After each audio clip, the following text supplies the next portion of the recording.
After they finished eating, they went inside the house and cleaned up the dishes, moving with an unspoken rhythm. The clinking of porcelain and the gentle splashes of water were the only sounds that filled the space, a serene contrast to the emotions simmering beneath the surface. Chanty excused herself and headed back to the room to brush her teeth. When she returned to the living room, she found Vasper sitting on the sofa, staring out at the sea, the waves mirroring his deep thoughts. He turned to her as she entered, a smile tugging at his lips, but it couldn't mask the heaviness in his eyes, a silent struggle that seemed to weigh on his soul. An unmistakable heaviness in his expression, a troubled look that hinted at something weighing on his mind. He gently pulled her onto his lap, as if wanting to share something, but hesitated, leaving Chanty waiting for him to speak.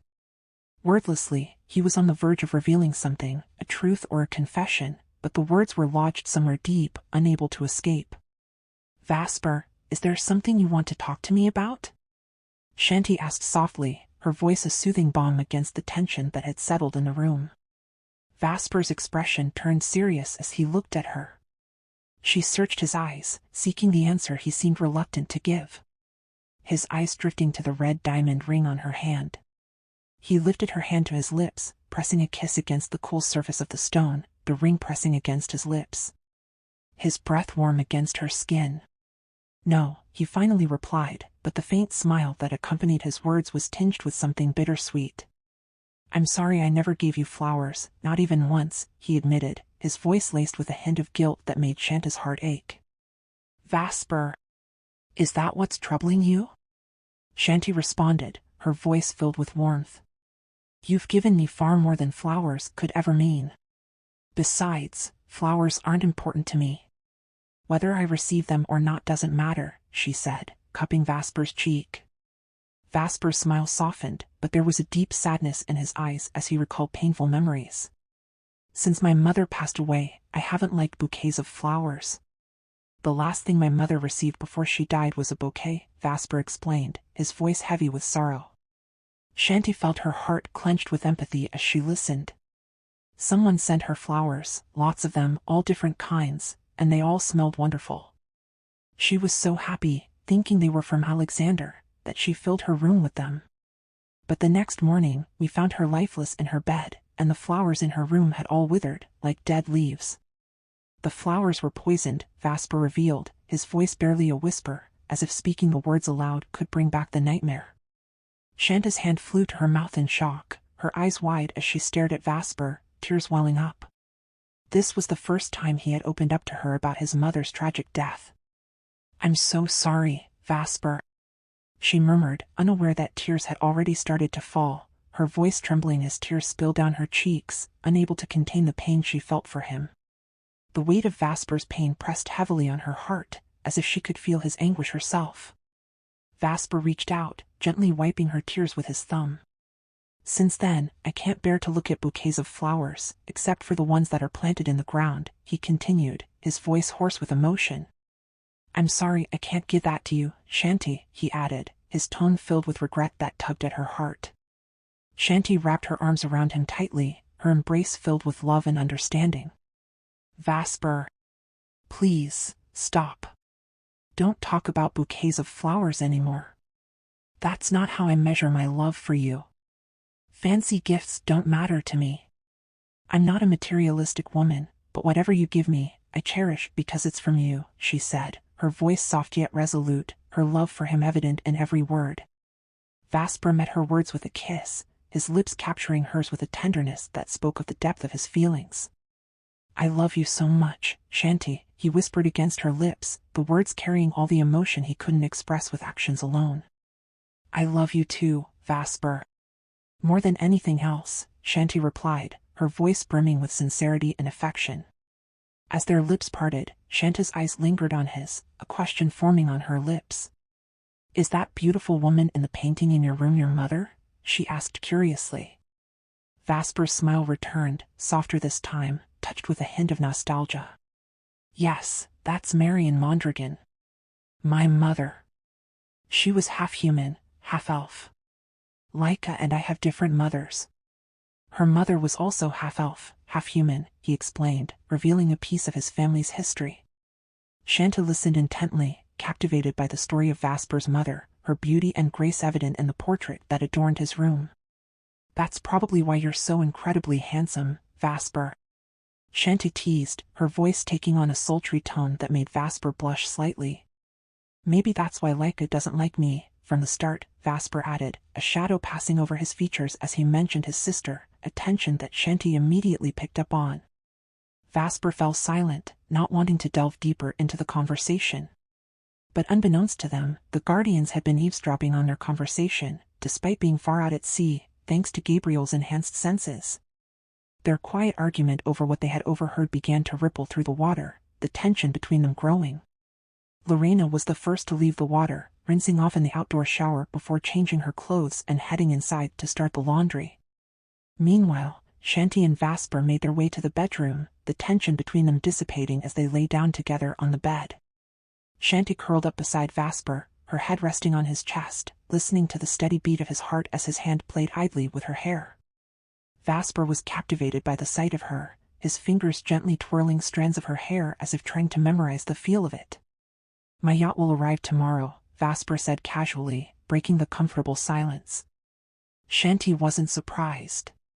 She knew Vasper could acquire anything he desired with a mere thought. "I have some business to attend to at the office tomorrow. I need to be there, but I want you to come with me. You can wait in the office while I'm in the conference room during my meeting," Vasper said, his voice taking on a more serious tone. Chanty's eyes sparkled with curiosity. "Vasper, what if someone sees us?" she asked, concern creeping into her voice.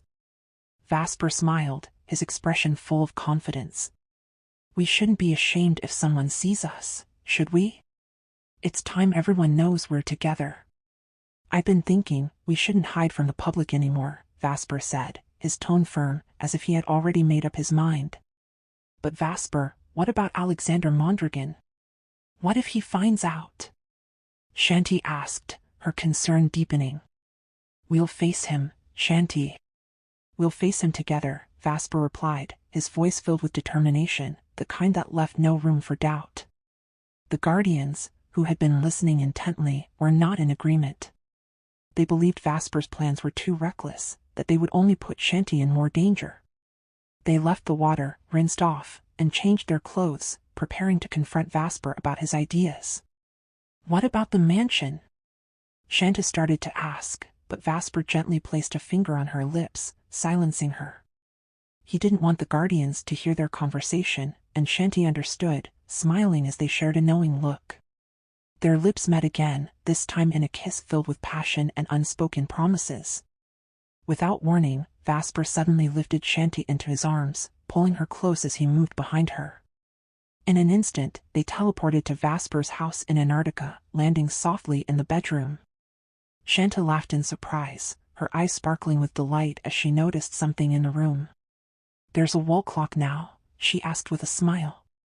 "I forgot to ask you the last time," she added. "Yes, remember the last time we were here? It's already there, you mentioned there was no clock." "So I added one since you complained," Vasper replied, his lips brushing against her neck in a tender kiss. "I saw in your memories that you discussed reconstructing your house with Marie. Didn't I promise to cover all the expenses? Please, let me do it," Vasper pleaded, his tone earnest. "Vasper, I have money. I can afford to build my house," Chanty replied, her voice firm but gentle. But Vasper's expression darkened, his mood shifting at her words. "Vasper, we're not married yet. We're just in a relationship, right? It feels wrong for you to spend so much on me." What if, Chanty hesitated, her voice trailing off, the word she was about to say too painful to fully articulate. "What if what?" Vasper asked, his eyes filling with an ache that matched the one in her heart. "What if we don't end up together? What if we break up?" Chanty's voice trembled as she spoke, the words catching in her throat, as if each one carried a weight too heavy to bear. Her chest tightened, and a deep, aching pain settled within her, the very thought of losing Vasper tearing at her heart. Vasper felt his world shatter at her words, each syllable cutting through him like a blade. The very idea of losing Chanty was unthinkable, and the pain it caused him was evident in the way his eyes darkened with anguish. He forced a pained smile, trying to mask the despair that threatened to consume him. "That won't happen, Chanty," he said quickly, his voice betraying the fear he couldn't fully hide. Chanty tried to smile back, but it was tinged with sorrow, her eyes reflecting the same fear that gripped Vasper. "I'm sorry for saying that, but Vasper, of course, I wouldn't want that to happen to us," she reassured him, her voice gentle yet filled with a profound sadness. But before she could finish, Vasper pulled her into a tight embrace, his lips crashing against hers in a desperate, passionate kiss. It was as if he were trying to pour all of his love, his fear, and his longing into that single moment, holding her as if she were the only thing keeping him grounded in this world. "Please, don't say that again. I couldn't bear it. I couldn't live without you, Chanty," Vasper whispered against her lips, his voice raw with emotion. Each kiss he pressed to her lips was filled with a fervent plea, a desperate need to reassure her, to reassure himself, that they could never be torn apart. His embrace was so tight that Chanty could feel her bones ache, but she didn't care. She wrapped her arms around him, holding him just as tightly, wanting to comfort him, to let him know that she was there, that she wasn't going anywhere. "Vasper, I love you so much. Please, don't worry. I'm not going anywhere. I'll always be by your side. You're my happiness and my life." "I don't want to lose you," Chanty said, her voice filled with love and reassurance, each word meant to soothe the turmoil she could see in his eyes. Vasper pulled back slightly, just enough to look into her eyes, his gaze full of desperate longing, love, and fear. He needed to hear it from her, needed to know that she was his, now and forever. "Chanty, marry me," Vasper suddenly said, his voice serious, his eyes searching hers for the answer he so desperately needed. "I mean, let's get married, so I can be sure you're mine," he added, his voice trembling with desperation as he knelt before her.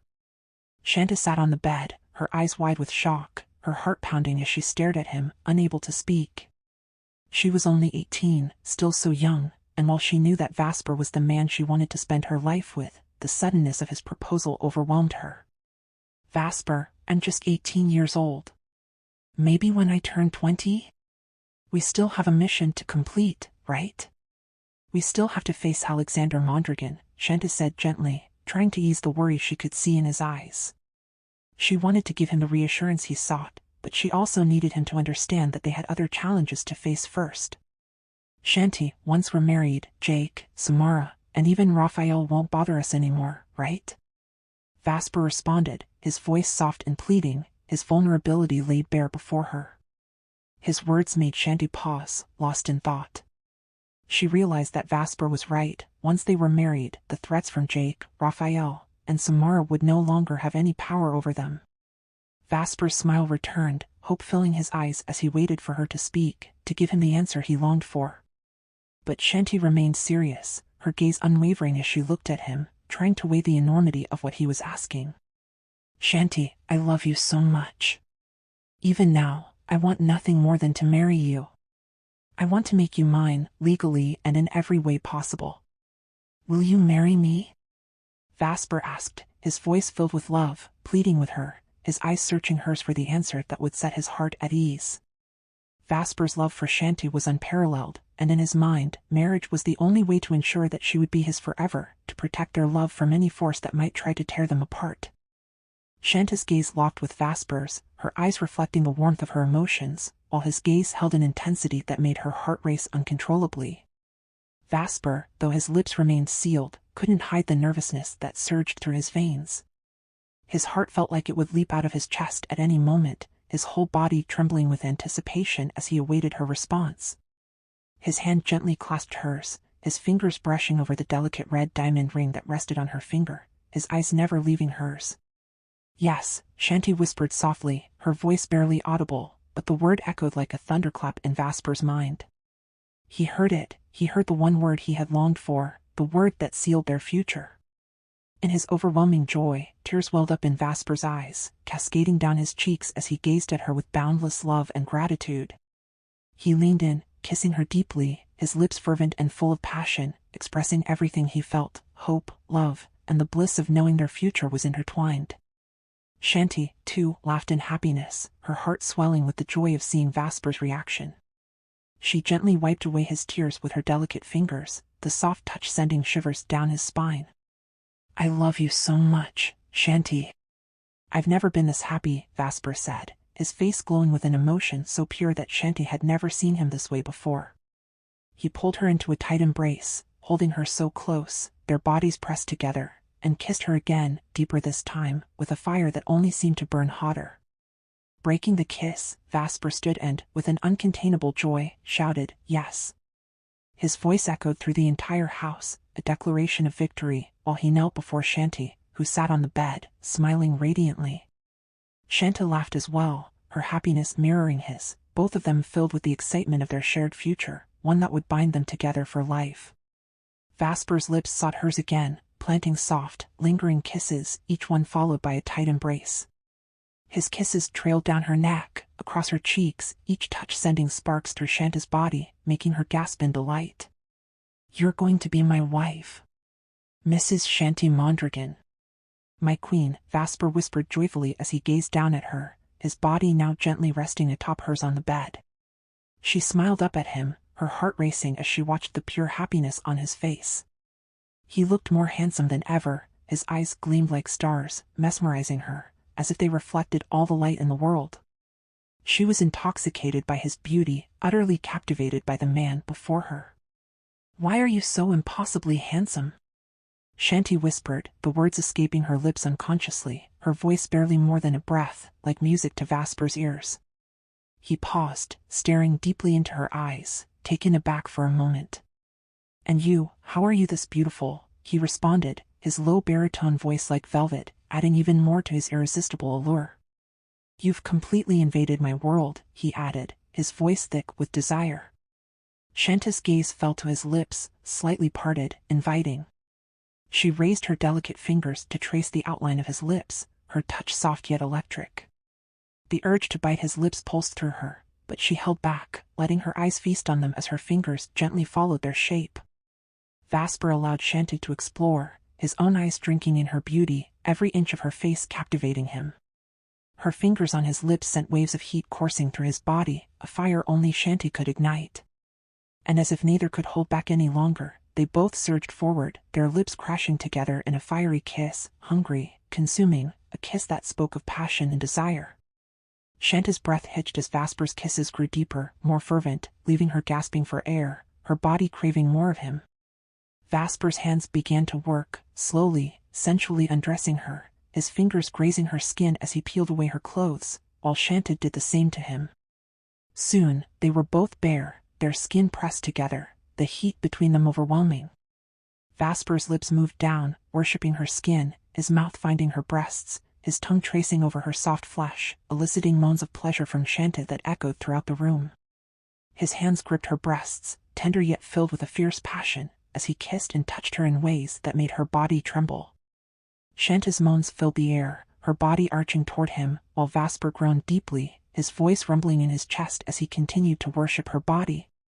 He lay beside her, pulling her close, Chanty's leg draped over his thigh. She reached down, her fingers stroking his hardness, feeling the heat radiating from him. Vasper's breath quickened as their lips met again, their mouths locked in an unending kiss while his hand expertly played with Chanty's most sensitive areas. Her moans grew louder, desperate as Vasper teased her, his fingers bringing her to the brink of madness. He rubbed against her, his length brushing her, teasing but never entering, driving her wild with anticipation. Chanty's lips parted from his, a gasp escaping as she watched his movements, her body on fire from the sensations he was creating. Even without him fully inside her, the pleasure was unbearable, her body igniting with every stroke, every touch. Unable to hold back any longer, Vasper pulled her closer, his hands sliding between her thighs as he kissed her again, their lips and tongues intertwined. His movements quickened, each stroke more intense than the last, pushing her closer to the edge. Chanty's body trembled, her voice caught in her throat as she felt herself reaching the peak of ecstasy. With one final push, both of them reached their climax together, Vasper's pace slowing but his grip on her tightening. Chanty's head fell back, her mouth open in a silent cry as waves of pleasure surged through her, her entire body trembling. Vasper, too, groaned deeply, his voice thick with pleasure as his release came, his essence spilling between them. Panting, they collapsed together, Vasper still holding her tightly as they both came down from the high of their lovemaking. He gently laid her back, his lips pressing against the sensitive skin between her thighs, cleaning her with tender kisses until every trace of their passion was gone. Then, he wiped away the remnants of his essence from her leg with his discarded shirt, before lying beside her, pulling her into his arms once more. "I love you so much," Vasper whispered, his voice still husky with emotion as he kissed her again, this time softly, a gentle reminder of his undying love. "I love you too, Vasper," Chanty replied, their eyes locking as they shared another kiss. They lay there, wrapped in each other's embrace, their bodies finally relaxed after the intense heat of their intimate moment. Together, they closed their eyes, drifting off into peaceful sleep, content in each other's arms, their love stronger than ever. While Chanty nestled in Vasper's arms, his embrace was firm yet tender and protective, as though he feared she might slip away if he held her too tightly. The weight of their emotions settled between them like a whispered secret. He gently cupped her cheek, guiding her gaze to meet his. "Would you be willing to let me take you to my room again? To stand before the portrait of my mother? I want to introduce you to her as the woman I intend to marry," Vasper whispered, his voice low and uncertain, yet filled with hope. A mix of vulnerability and resolve, a man who, despite all his power, sought reassurance from the one person who mattered most. Chanty smiled softly, nodding in agreement, a light in the shadow of his uncertainty. "Of course, Vasper. How could I refuse?" she replied, her voice sincere as she looked into his eyes, full of trust and love, a gentle affirmation, her eyes locking with his, a silent vow passing between them. She trusted him with everything she had, with her heart, her soul. Vasper's face broke into a wide grin, overwhelmed with happiness, one that spoke of joy so profound it bordered on disbelief. He took her hand and pressed a lingering kiss on it before moving to her lips, their kiss deep and charged with emotion and a reverence that sent shivers down her spine. Slowly, their lips met in a kiss that was both a promise and a claim, deepening with every passing second. Slowly, almost reluctantly, Vasper pulled away and rose from the bed, extending a hand to Chanty, pulling her up. As they dressed, there was an unspoken ritual in their movements. Chanty slipping into a white summer dress that cascaded down to her ankles, the fabric clinging to her curves, accentuating her figure, the purity of the white contrasting with the sinful way it draped over her body. The dress made her look angelic, yet there was something almost devilish in how it hugged her body, tempting anyone who laid eyes on her, a siren call to anyone who dared to look. Vasper smiled as he watched her, and then he changed into a black shirt tucked into black skinny pants that fit snugly around his long, muscular thighs, the fabric revealing the contours of his powerful legs, the tightness of the material only emphasizing the strength and power he exuded. It was the first time Chanty had seen Vasper dressed like this, and it suited him perfectly, emphasizing his already commanding presence and the striking beauty of his masculine form. He was strikingly attractive, incredibly handsome, a man so alluring that it was no wonder Samara couldn't let him go. Chanty was mesmerized as she gazed at him, though she didn't realize Vasper was feeling the same way about her. He was equally entranced by her. Without a word, Vasper pulled Chanty close, enveloping her in a tight embrace, their bodies pressed together as if trying to become one, their lips meeting in a kiss that lingered. Chanty giggled as they broke apart, only to find themselves standing in Vasper's room within his mansion, the sudden shift disorienting, yet somehow fitting. Chanty smiled as she took in the grandeur of the room, the air filled with a scent that was almost intoxicating, relaxing, rich with memories and the weight of Vasper's life. It was as if she had stepped into another world, one where Vasper reigned supreme. Vasper led her towards a large cabinet, and as he opened it, Chanty's eyes were drawn to the impressive jewelry collection inside, her breath caught in her throat. Each piece was meticulously displayed in glass drawers, illuminated by bright lights that made the precious stones, a collection of jewelry that could rival a queen's, diamonds, sapphires, and more, sparkle brilliantly, each piece more magnificent than the last, displayed like treasures from another era. The precious stones sparkle like stars in the night. Chanty's eyes were drawn to a particular ring, a white gold band with a pink diamond at its center, surrounded by smaller diamonds in a delicate circular cut. It was breathtaking, and Vasper, noticing her gaze, smiled. Slowly, almost ceremonially, he removed the ring from its display. Then, kneeling before her, he took Shanta's left hand in his eyes locking with hers, the ring catching the light between them. The brilliance of the ring reflected in his eyes. "Will you marry me?" Vasper asked, his voice filled with love. His voice was steady, but his eyes betrayed a flicker of uncertainty, a man who, for all his power, found himself vulnerable in this one moment. It was a question filled with love, hope, and a fear that she might say no, though he already knew her answer. The excitement in his eyes was undeniable as he waited for her response, his heart overflowing with joy at the thought of spending his life with the woman he loved. But in this moment, nothing was certain. He needed to hear her say it, needed to feel the words slip from her lips. Shanta's heart swelled as she looked down at him, the man who had claimed her heart so completely. Vasper was her everything, the man who had not only captured her heart but her soul. How could anyone refuse such a handsome and charming man, especially when she loved him with all her heart? The man who owned her heart, with a smile that spoke volumes. Shanta nodded, her voice filled with the same love that shone in her eyes. "Yes, Vasper," she whispered. Without hesitation, her voice brimming with excitement and admiration for Vasper, and the joy that erupted in Vasper's eyes was so intense, so pure, it was as if the world had been reborn in that instant. His grin grew even wider as he slipped the engagement ring onto her finger, beside the red diamond ring she already wore. Afterward, he kissed her hand before standing and pulling her into a warm embrace, their lips meeting in a passionate kiss. Vasper looked up at the portrait of his mother, speaking with reverence, a silent conversation passing between him and the image on the wall. "Mom," Vasper began, his voice reverent, "this is Chanty Lorenzo.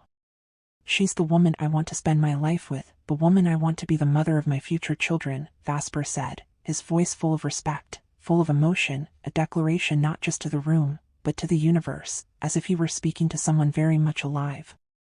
Chanty felt a wave of emotion wash over her as she listened to Vasper's words, her heart swelling with love and admiration for the man who held her so close. This was the moment she had always dreamed of, but it was more than she could have ever imagined. Vasper then embraced her tightly, kissing her passionately.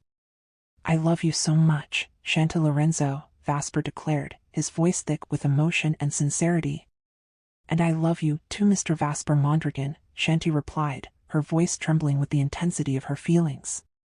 Vasper's gaze dropped to the rings on her finger, his thumb brushing over them gently, once more, looking at the ring. "Don't ever take that red diamond off, okay? Keep it right next to the engagement ring, it's just missing one more," Vasper said, his eyes focused on her hand, admiring how beautiful the rings looked on her fingers, how the rings complemented her delicate fingers, each piece of jewelry a symbol of their bond, a mark of his claim on her. "It will surely catching everyone's attention." Vasper led Chanty back to the glass drawer, his hand lingering over a necklace with a diamond pendant. He lifted it carefully, placing it around her neck, the cool metal brushing against her skin before he sealed it with a kiss. Shanta's smile was radiant, her eyes shining with happiness. "You're so beautiful," Vasper whispered, his voice hushed, reverent, as if he couldn't believe the vision before him. It only enhanced her allure and beauty. "Anyway, it's all yours, choose whatever you want to wear," Vasper added, his tone a mix of pride and adoration. Shanta's eyes playfully rolled as she looked at him, sensing that he was showing off a bit. Vasper chuckled, the sound rich and deep, echoing in the room as he embraced her again. "What? Why?" He laughed heartily, squeezing her tightly. "I'm not showing off, I'm not bragging, Chanty. It's all yours," he said, still smiling. Chanty couldn't help but laugh along with him, especially when he tickled her sides, making her squirm and giggle until her laughter filled the room. Suddenly, Vasper scooped her up into his arms, carrying her toward the bed with an almost playful intent. But just as he was about to lay her down, Shanta's soft cry of "No, Vasper," made him stop, the realization hitting him like a cold wave. He gently put her back on the floor, his face a mixture of apology and regret. "Sorry," he mumbled, not looking at the bed he hadn't slept in for a long time, a place that held memories neither of them wanted to revisit. Chanty also avoided looking at the bed, where Samara's presence still lingered like a shadow neither could quite banish, where Samara had once lain. Vasper broke the silence first. "Come on, your guardians are probably looking for us," he said quietly, his voice almost hesitant. Chanty nodded, smiling up at him before hugging him tightly. Who returned her embrace with a kiss on her lips and kissing her forehead softly. Then, with a single thought, they teleported back to the island beach house, materializing in the bedroom, still locked in a passionate kiss that made time stand still.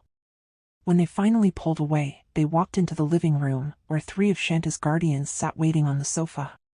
Their expressions were a mix of relief and concern, their eyes locking onto the couple as they entered, knowing that something had changed, something profound, and that nothing would ever be the same again. Marco quickly noticed Shanta's new jewelry, the sparkling diamond ring on her finger and the glittering necklace she wore. He shook his head slightly, impressed by the luxurious items, fully aware of how expensive they were. "Chanty, you can't go out alone, you need a bodyguard with you at all times," Marco said, his eyes lingering on the new diamond ring on her finger and the necklace around her neck. Gabriel and Louis, sitting nearby, reacted similarly to Marco, both taken aback by the sight of Shanta's extravagant accessories. Just then, Lorena emerged from the kitchen, having just finished her chores. "Lorena, don't bother cooking lunch today, I'll just order from a restaurant," Vasper said, sparing her the trouble. Lorena smiled and nodded in agreement as Vasper took a seat on the sofa across from the 3 guardians. He wanted to share the plans he and Chanty had discussed. As he sat down, Vasper took Shanta's hand and guided her to sit beside him. Gabriel and the others watched their gestures closely, sensing that Vasper had something important to say. "There's something I need to tell you all. It's important that you know," Vasper began, his tone serious. "As Shanta's guardians, I respect the roles you play in her life. She is the woman I love, and she is the most important person in my life," Vasper continued, the weight of his words palpable, making Marco and the others feel the gravity of the situation. They remained silent, listening intently. Chanty looked at Vasper with equal seriousness. "I wanted David to know first, but since he's not here, I'll tell you instead," Vasper said, the anticipation and tension in the room growing thicker. Chanty, however, was eager to share their plan, glancing at the guardians, who were still waiting for Vasper to speak. But Marco already had a suspicion, waiting only for confirmation. It seemed he already knew what Vasper was about to say. "Chanty and I," Vasper began, glancing at Chanty as he held her hand, intently looking at the ring on her finger. "Chanty and I are engaged, and we plan to get married as soon as possible," Vasper announced, causing Lorena, who had been quietly listening, to react with shock. However, the 3 guardians appeared unfazed. They had anticipated this revelation the moment they saw the pink diamond ring adorning Shanta's finger. Marco simply smiled. "Vasper, Chanty, there's no issue with your decision from our side. You're both adults, but our concern is the future you'll face together. The judgment from others, especially from Samara when she finds out," Louis said, causing Shanta's expression to change. Even she wasn't sure how Samara would take the news. Vasper squeezed Shanta's hand reassuringly. "I'll handle that." "Thank you for your understanding," Vasper replied. "And what about Alexander Mondragon?" Louis asked. "Vasper, you know what will happen when Alexander Mondragon finds out.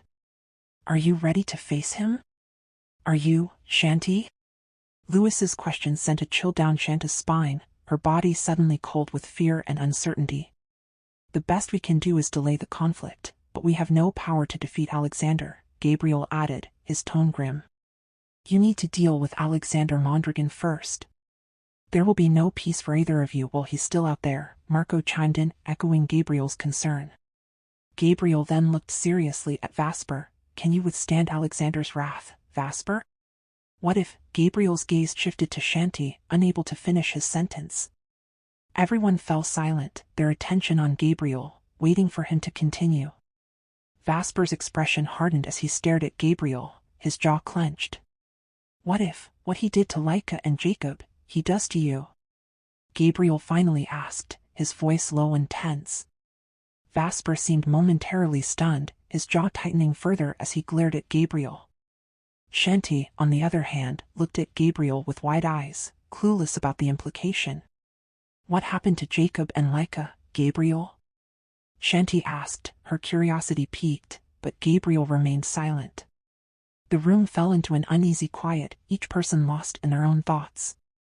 Vasper, clearly distressed, tightened his grip on Shanta's hand before pulling her into a tight embrace. Lorena watched, her heart heavy, knowing the truth about what happened to Laika and Jacob, a story they had all buried and never revisited for Jacob's sake. Shanta looked up at Vasper, her eyes full of unspoken questions. The blood moon is approaching, Vasper, only a few months away. You have 5 months left to prepare for it. Will you tie your wedding plans to that event? When exactly do you plan to get married? Marco asked. This month, Vasper responded abruptly, catching Chanty off guard. With only a week left in the month, she wondered how they could possibly prepare for a wedding in such a short time. She looked at Vasper, but he seemed resolute, without a hint of doubt. Louis lowered his gaze, while Gabriel's thoughts drifted to Jake. How would Jake react to this news? Gabriel hoped that Jake would understand and step aside. Meanwhile, Lorena's eyes widened at the thought Chanty was getting married. She felt a pang of sadness for Chanty, who seemed to be rushing into marriage without fully experiencing the joys of being a teenager, unlike her own children. Materially, Chanty was blessed, but the normal experiences of a teenager were something she would never have. Vasper's possessiveness over Chanty was undeniable, leaving Shanta little room for herself. It was as if Chanty was trapped in a golden cage. Yet, despite this, Shanta seemed genuinely happy with Vasper, and perhaps that was reason enough for them to marry. Chanty glanced at Lorena, sensing her thoughts, but she kept her emotions hidden. Later that afternoon, Vasper collected the numerous orders from the restaurant, including an array of desserts, as part of a small celebration to announce their engagement. Lorena was pleased, enjoying the desserts she had longed for. Vasper seemed to know what women liked. Chanty, however, wasn't fond of sweets, but there was one cake that Vasper had bought, just like the one he had gotten for her birthday before, her absolute favorite. Meanwhile, Marco and the others retreated to their mobile home, relishing their nap time in the cool comfort of the air conditioning. That afternoon, Vasper and Shanta lay side by side on the bed. Vasper had purchased several newspapers after ordering food from the nearby restaurant, eager to see how the world was reacting to the recent news. His eyes flicked over the headlines, each one dissecting the breakup with Samara, with varying opinions and speculations. He had bought 3 different newspapers, each one detailing the split in its own way, but only one station had been tasked with solving the issue, and they were the only ones to report the breakup accurately. Among the articles, a small interview with him caught his attention, a quiet confirmation of the truth, though he knew it would only fuel the fire. Laika was already searching for him, driven by the storm he had unleashed. Chanty remained silent beside him, her eyes scanning the words on the page without a hint of reaction. Vasper glanced over, studying her face, trying to gauge her emotions. But her expression remained unreadable until he gently took the newspaper from her hands. I don't want you to be affected by what they say. Vasper's voice was low, serious, yet laced with a quiet urgency, as if pleading with her to stay above the noise. Shanta looked at him, her eyes softening as she nodded in agreement. Vasper pulled her into his arms, pressing a tender kiss to her lips, their bodies sinking deeper into the mattress. Without another word, they teleported, bed and all, to a secluded spot on the southern island to witness the sunset together. As they arrived, Shanta's face lit up with joy, her eyes wide with wonder as she took in the surroundings. The view was breathtaking, a dreamy paradise despite the rocky terrain. Massive boulders dotted the landscape, white sand lined the shore, and a few mangroves swayed gently in the breeze, all bathed in the soft orange glow of the setting sun. Vasper observed her quietly, his gaze shifting between the stunning landscape and the newspaper still in his hands. His thoughts drifted to Samara and Laika, imagining their rage upon reading his interview, realizing that the truth had finally been revealed, that his relationship with Samara had ended long ago. He knew they were likely the talk of every television station by now. But as the sky deepened into shades of orange, Vasper's attention was drawn back to Chanty. Her eyes sparkled with pure happiness, and he couldn't help but feel mesmerized. The joy radiating from her filled him with a profound sense of achievement, as if seeing her happy was the greatest victory he could ever attain. It was all he wanted, to see her like this every day, to have her happiness complete his world. Their eyes met, and the intensity of his feelings overwhelmed him. Vasper pulled Chanty into his arms again, his lips finding hers in a kiss that quickly deepened, becoming more passionate, more desperate as the sun dipped below the horizon. The world around them darkened, the soft sounds of Chanty's moans mixing with the rhythmic crashing of the waves and the gentle rustling of the wind. The air grew heavy with the scent of the sea, the atmosphere thick with their shared desire. "I love you so much," Vasper whispered against her lips, his voice breathless as they struggled to catch their breaths, the intensity of their connection leaving them both gasping. "I love you too, Vasper," Chanty replied, her voice still shaky from the passion they had shared. Vasper held her tightly, cradling her in his arms as they slowly regained their composure. Minutes passed in silence, their breathing finally calming as they lay entwined on the bed. But Chanty couldn't hold back her curiosity any longer. "Vasper, what happened with Laika and Jacob? What did Gabriel mean?" Her eyes were wide, filled with a mixture of concern and curiosity as she looked up at him. Vasper hesitated, his gaze drifting away from her as he gathered his thoughts. Chanty nudged him gently, urging him to answer, but when he finally spoke, his voice was soft, almost pleading. "It's better if we don't talk about it. Some things are best left unsaid." Chanty remained quiet, sensing the weight of his words. She didn't press the issue, instead focusing on what mattered most to them now. "As long as we're together, and our upcoming wedding," she whispered, the thought of their future bringing a smile to her lips. Vasper's eyes softened as he looked at her. "What do you think about a beach wedding, just with David, Jasmine, and a few others? Maybe here, on this island? But how would we get the priest here?" Chanty's mind was already buzzing with excitement. "The yacht," Vasper replied with a small smile. "We can bring him here by yacht. He'll need to arrive the night before so I can teleport him from the open sea to this island unnoticed." Chanty nodded, her excitement growing as she imagined the scene. Vasper's smile mirrored hers. "Jasmine and the others can join the priest. But their flight is on the 27th. Do you think they'll make it to our wedding on the 30th? "They can't." Chanty's concern was clear in her voice. Vasper considered for a moment before responding. "If you'd like, we can move the wedding to the 25th, so you can still attend Jasmine's farewell party the next day." Chanty's face lit up with joy at the suggestion. "Yes, Vasper, please," she replied, her excitement contagious. Vasper smiled, relieved that the idea of an earlier wedding appealed to her as much as it did to him. The thought of finally marrying Chanty, of making her his forever, filled him with a sense of urgency. "Then tomorrow, we'll start preparing everything," he said, his voice serious yet filled with anticipation. Chanty nodded, her smile never wavering. She leaned in to meet his lips, welcoming the kiss that sealed their plans, their future, and their love for each other. Vasper's voice was like a gentle caress, laced with sincerity as he softly whispered, "I want to ask your parents for your hand in marriage." The words hung in the air, delicate yet powerful, sending ripples through Chanty's heart. Her eyes glistened with unshed tears, emotions swirling within her like a tempest as she gazed up at him, overwhelmed by the depth of his love. "But the portraits of them," Chanty's voice trembled, her sorrow palpable. "They were all destroyed in the fire, along with the mansion. The only ones left are in the vineyard's conference room and our private room. My father's ashes, they're at David's mansion now. I carry them with me everywhere. But once the mansion is rebuilt, I plan to move them back, to be with my mother in the mausoleum," she added, her voice breaking as a tear slipped down her cheek. The pain of loss clung to her words, each one heavy with the weight of memories that could never be restored. Vasper's arms enveloped her, pulling her into a tight embrace, as if he could shield her from all the pain in the world. "I'm so sorry, Chanty," he whispered, his voice thick with regret. "For everything that happened. If only I could turn back time," he murmured, his remorse echoing in the stillness around them. The sincerity in his voice was undeniable, a deep-seated regret that tore at him from within. Chanty clung to him, finding solace in his embrace, unable to voice the myriad of emotions crashing through her.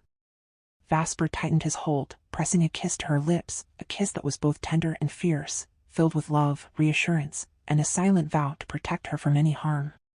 His hands glided through her hair, each stroke deliberate, as if he were trying to memorize the feel of her, to etch her presence into his very soul. They remained like that, wrapped in each other's arms, the warmth of the comforter cocooning them as the waves gently lapped at the shore. But beneath the surface, Vasper's mind was anything but peaceful. Sleep eluded him, replaced by the relentless torment of nightmares. The image of Jake with Chanty haunted him, a cruel and unyielding vision that played out in his mind over and over. Jake, holding Chanty, kissing her, Chanty responding, believing it was him. It was a torment that ate away at Vasper's very core, driving him to one unwavering conclusion: he needed to marry Chanty as soon as possible. Only then could he sever the illusions that Jake clung to, the false hope that still lingered. Until they were married, Vasper knew peace would remain a distant dream, forever just out of reach. The days and nights on the island passed like a blur, the Guardians abuzz with excitement at the arrival of Vasper's yacht. Anchored in the deep waters, the vessel was a marvel of luxury, complete with jets parked beneath it, new toys for the Guardians to revel in. The yacht itself was a sight to behold, boasting a swimming pool on the upper deck, spacious living areas, and bedrooms that redefined comfort. And there, emblazoned in bold letters on the front and sides, was the name Chanty Lorenzo, a clear and undeniable testament to Vasper's love and devotion. Chanty's breath caught in her throat as she saw her name on the yacht, her mind unable to fully grasp the magnitude of the gift before her. Yet, she couldn't help but admire the beauty and elegance of the vessel, her thoughts drifting to how wonderful it would be to live there. Every corner of the yacht was an invitation to luxury, from the fully equipped kitchen to the outdoor grills and bars by the pool. Even Lorena, who had seen much in her time, was left speechless by the sheer opulence that surrounded them. The Guardians wasted no time in diving into the fun, with Gabriel, Louis, and Marco taking off on the speedboat parked beneath the yacht, their laughter and shouts of joy echoing across the water. Chanty and Lorena stood on the lower deck, watching them with wide smiles, the infectious energy of the moment filling them with happiness. Vasper, standing nearby, couldn't help but smile as well, his heart lightened by the sight of his loved ones enjoying themselves. Chanty made her way to the upper deck, Vasper following close behind, his gaze never leaving her. She reached the swimming pool, and without hesitation, slipped off her dress, revealing a stunning two-piece bikini. With a graceful dive, she entered the water, her movements fluid and elegant, like a goddess of the sea. The sun kissed her flawless skin as she emerged from the water, her ethereal beauty captivating all who saw her. The ocean stretched endlessly around them, a vast expanse of blue that seemed to go on forever, the perfect backdrop for this moment of serenity. Vasper, unable to resist the pull of the moment, shed his clothes, now only in his swimming trunks. Chanty's eyes were drawn to him, her heart skipping a beat as she took in his perfectly sculpted form, every muscle a testament to his strength and allure. This man, so breathtakingly handsome, was hers. In just a few days, he would be her husband. The thought filled her with a mix of excitement and anticipation, the promise of a future together igniting a fire in her heart. Vasper stepped into the pool, his movements slow and deliberate as he approached her. Their eyes met, and for a moment, time seemed to slow, the world around them fading away.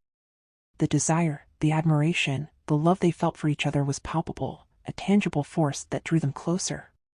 As they closed the distance between them, the air crackled with unspoken emotions, the intensity of their connection making it impossible to look away. This was their moment, a moment of pure, unadulterated love, and nothing in the world could take it away from them. Their bodies gravitated toward each other like magnets, and they embraced, their lips meeting in a passionate kiss. What began as a tender kiss quickly grew more heated, and Chanty leaned back against the side of the pool, with Vasper positioned between her thighs. His hands held her hips, one hand resting on her back as they kissed with a fervor that was both consuming and demanding. The heat of their bodies and emotions was palpable, their kiss growing more intense with every passing second. Vasper untied the strings of Chanty's bikini top and placed it on the edge of the pool, their lips never parting. Chanty's soft moans filled the air as Vasper's hands found her breasts, and she felt his hardened arousal pressing against her between her thighs. Vasper's grip tightened around her, and Chanty responded by wrapping her arms around his neck, her fingers tangling in his hair. As they kissed, they heard the sound of the speedboat approaching, with Louis and Gabriel returning to the yacht. In an instant, Vasper and Chanty materialized in their room on the yacht, laughter bubbling from Chanty as they both landed softly on the bed, their momentum easing them down into the plush, thick sheets. Their bodies, still damp from the pool, sank into the soft embrace of the bed. The room was tightly sealed, with blackout curtains drawn, muffling any outside noise except for the faint hum of the air conditioner. As the chill of the room enveloped them, their bodies seemed to ignite with a deeper heat. Vasper, his breath quickening from the fire coursing through his veins, whispered against her lips, "I love you, Chanty." His voice was thick with desire, his pulse pounding as Chanty mirrored his panting, her heart racing in tandem with his. With deliberate slowness, Vasper slid Chanty's bikini away, revealing the most cherished part of her to his gaze, the treasure he vowed to protect. Despite the overpowering urge to claim her fully, he remained gentle, careful not to take what wasn't yet meant to be taken. His hands, driven by a deep hunger, caressed her tender flesh, eliciting soft moans from Chanty. She lay before him, her body open and inviting, her thighs spread, displaying her most sensitive place to his hungry eyes. Consumed by a thirst that could never be quenched, Vasper's lips descended to feast on her delicate skin, his hands simultaneously kneading her breasts with a fervor that spoke of endless love and insatiable hunger. Chanty bit down on her lip, her cries muffled, aware of the guardians on the lower deck. She stifled her sounds, her fingers tangling tightly in Vasper's hair, clutching him closer as he worshipped her with his mouth. When Vasper moved to position himself over her, he grabbed 2 large pillows from the head of the bed, placing them behind Chanty's back to prop her up, aligning their bodies perfectly. He adjusted himself atop her, their bodies close, yet holding back from crossing that final line. This teasing, this denial, was almost too much for Vasper to bear. The tension in his body was palpable as he restrained himself, his every muscle taut with the effort not to push deeper, to keep their connection at the surface. His hardness rubbed gently against Chanty's sensitive flesh, their bodies moving in a slow rhythm that grew increasingly desperate. Vasper's resolve wavered as Chanty writhed beneath him, her neck arching back into the pillows, her body responding to his every touch. Her breasts, inviting and tempting, pressed against his chest, her thighs straddling him, locking him in place. Vasper's lips found her breasts again, his hands gripping her back with a possessive strength, their hips moving in perfect synchronization, each thrust bringing them closer to the brink. Their breathing grew ragged, the seconds ticking by as they teetered on the edge of ecstasy. Chanty's hands clutched at Vasper's head, pushing him harder against her breasts, while his hand squeezed her other breast, his grip full of love and unquenchable desire. As Vasper continued to suck on her breast, their movements became frantic, their pace quickening as they neared their peak. Vasper's lips sought Chanty's desperately, their breaths mingling, both of them panting and gasping, their names escaping their lips in deep, breathy moans. Their lips locked, Vasper's muscles tensing, his body trembling with the force of his restraint. Chanty's body shivered beneath him as they both hit their peak, a tidal wave of pleasure crashing over them simultaneously. Their hips locked together in a final, powerful thrust, and Chanty felt Vasper's release, hot against her lower abdomen, their bodies quaking in the aftermath. For a moment, they held each other tightly, their bodies locked in an embrace so close that not even air could pass between them, the pillows behind Chanty supporting their intense closeness. As the seconds passed, their lips parted, their gazes meeting, both of them breathing heavily. Sweat beaded on Vasper's forehead and neck, despite the cool air conditioning, his eyes glazed with intoxication, a smile tugging at his lips. Chanty mirrored his smile, their breathing gradually returning to normal. "I love you so much," Vasper whispered, his lips barely an inch from Chanty's, his eyes locked on hers, filled with tenderness and honesty. "I love you too, Vasper," Chanty replied, her voice hushed, their foreheads almost touching. Their lips met again, softly, passionately, as Vasper murmured against her mouth, "I almost lost control. I thought I couldn't hold back." Chanty's heart swelled at his words, her voice a breathy whisper as she responded, "Me too, Vasper. The longer we wait, the harder it becomes to hold back." They spoke in soft whispers, neither of them moving from their intimate position. Chanty's eyes drifted downward, noticing the evidence of Vasper's release on her abdomen. Smiling, she reached for the tissue box on the bedside table, cleaning herself while Vasper watched her every move, a smile of his own playing on his lips. He shifted slightly, moving away from her thighs, his head dipping down to her sensitive flesh. His tongue traced over her skin, cleaning her with a gentle thoroughness that made Chanty's mouth fall open in a silent gasp of pleasure. When Vasper's lips returned to hers, they shared a knowing smile, their connection deeper than ever as they kissed once more, savoring the intimate moment they had just shared. As they stepped out of their room, the enticing aroma of grilled meat welcomed them, filling the air with its smoky richness. They smiled, gazing at the grill station near the swimming pool, where the smoke danced above the sizzling food. Gabriel, Louis, and Marco were seated at the bar, each with a bottle of beer in front of them. "We just need some lemon here," Marco quipped, causing both Louis and Gabriel to smile at his remark. Meanwhile, Lorena was slicing ingredients at the table. She smiled when she saw Chanty and Vasper approaching. Vasper gently pulled Chanty towards the opulent sofa, seating her on his lap. Together, they gazed out at the sea, Chanty's arms draped around Vasper's neck. "Is it just cars that you can drive, and yachts too?" Chanty teased, her tone full of admiration, which was clearly visible on her face. Vasper smiled, responding, "I can drive anything," his voice playful, but there was a mischievous glint in his eyes. Then he leaned closer, his gaze serious. "But you know what's the best thing I've ever ridden?"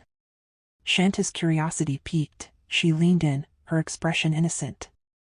"What?" she asked. Vasper leaned in even closer, whispering in her ear, "You." His deep voice sent an electric charge through Chanty's body, the intensity of his words lingering in the air. His serious expression made it even more captivating, causing her to laugh, playfully slapping his shoulder. Yet, the way Vasper looked at her ignited a warmth in her chest, a spark that couldn't be ignored.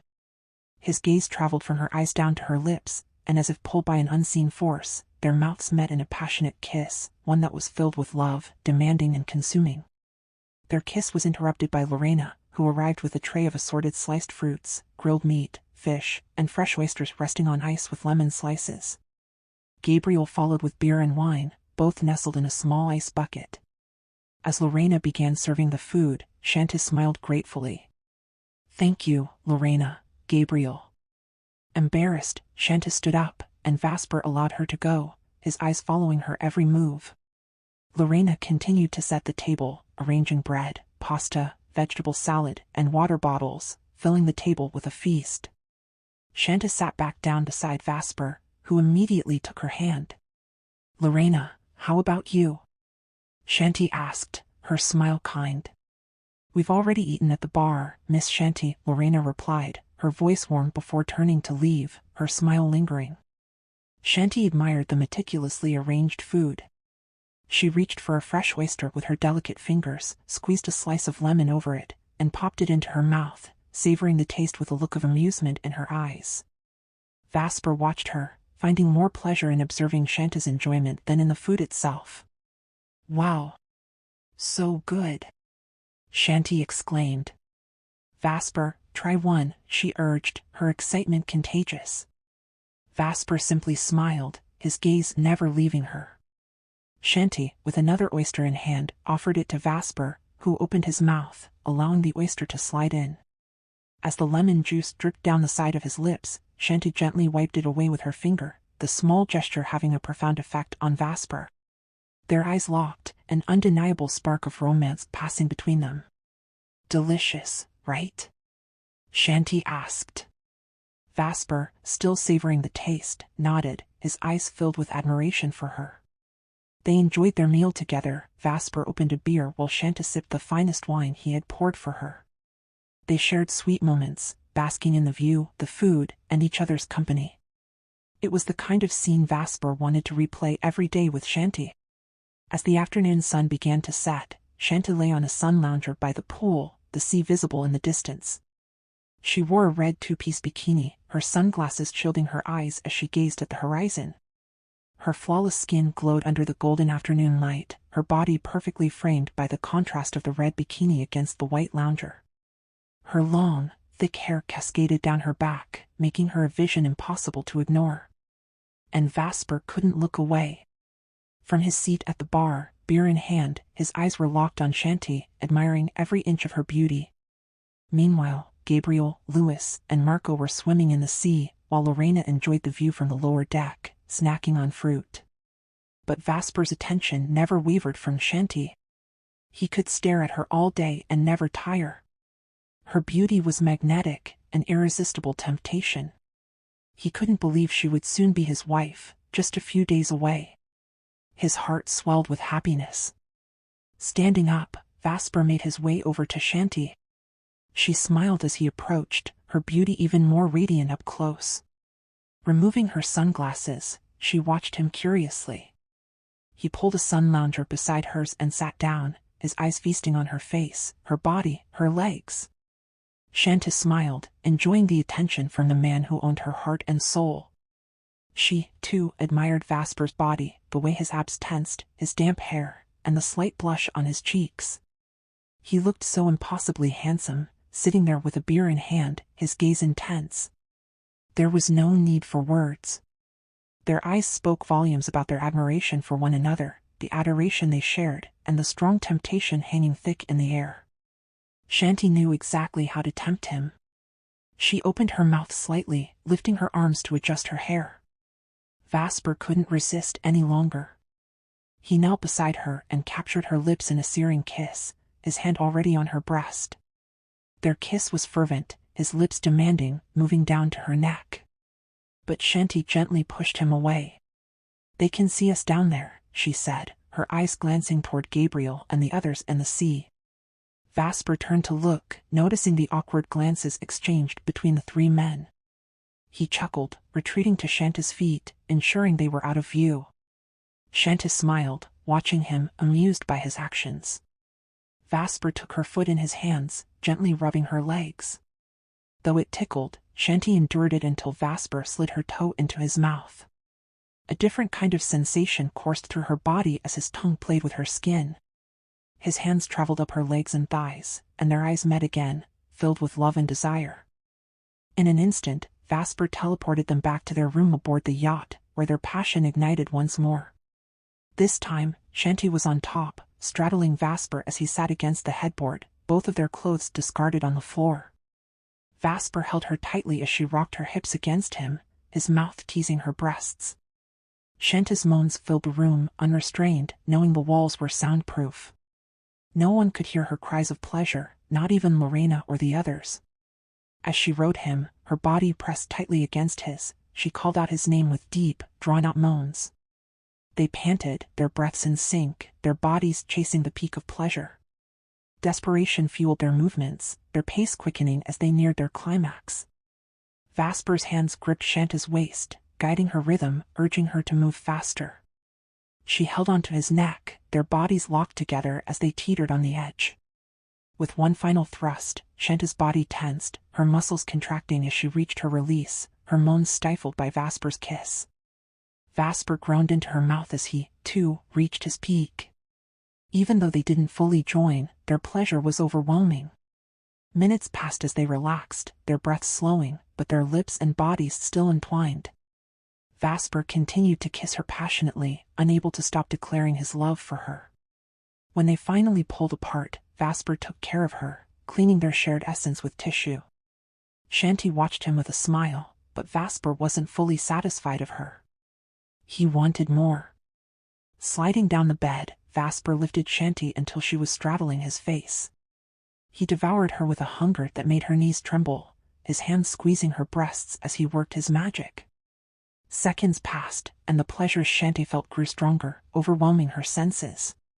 It was as if she was about to lose herself in the intense sensations coursing through her body, especially from how Vasper's tongue played against her most sensitive flesh, while he simultaneously sucked on her. Chanty's body began to tense, her thighs trembling, as she chased the waves of pleasure, her deep moans calling out Vasper's name. His tongue moved faster, flicking against her sensitive spot while he sucked harder, bringing her to the peak of ecstasy. As Chanty reached her climax, her breath caught in her throat, her mouth falling open in a silent scream of bliss. Her body gave in, collapsing to the side, but Vasper was quick to catch her, supporting her as she fell beside him. Yet he wasn't finished. His tongue pressed firmly against her again, holding steady as he felt the pulsing of her muscles in her sensitive flesh. Meanwhile, Vasper's hands never left Chanty's breasts, continuing to massage and knead them as her breathing slowly returned to normal. Chanty stared at the ceiling, her face flushed and exhausted, her hand lying limp on the soft sheets beside her. Her chest and stomach rose and fell rapidly, as if Vasper had drained her of all her energy.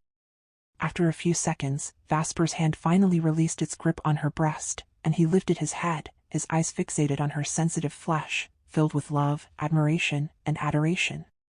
A playful smile spread across his lips as he glanced up at her, and their eyes met. Both smiled, though Chanty's was faint, worn out from the experience.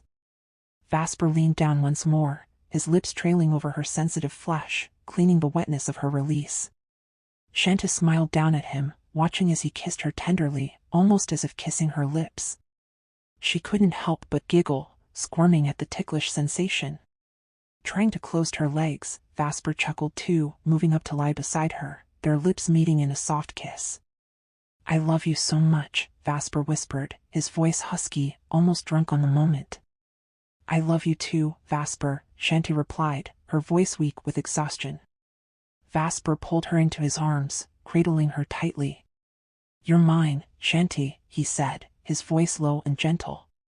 "Yes, Vasper, I'm only yours," she responded, her voice full of warmth and sincerity. He embraced her even tighter. In that moment, nothing else mattered but the two of them, the love they felt and the insatiable desire they shared. They were always hungry for each other, always yearning for the warmth of each other's bodies.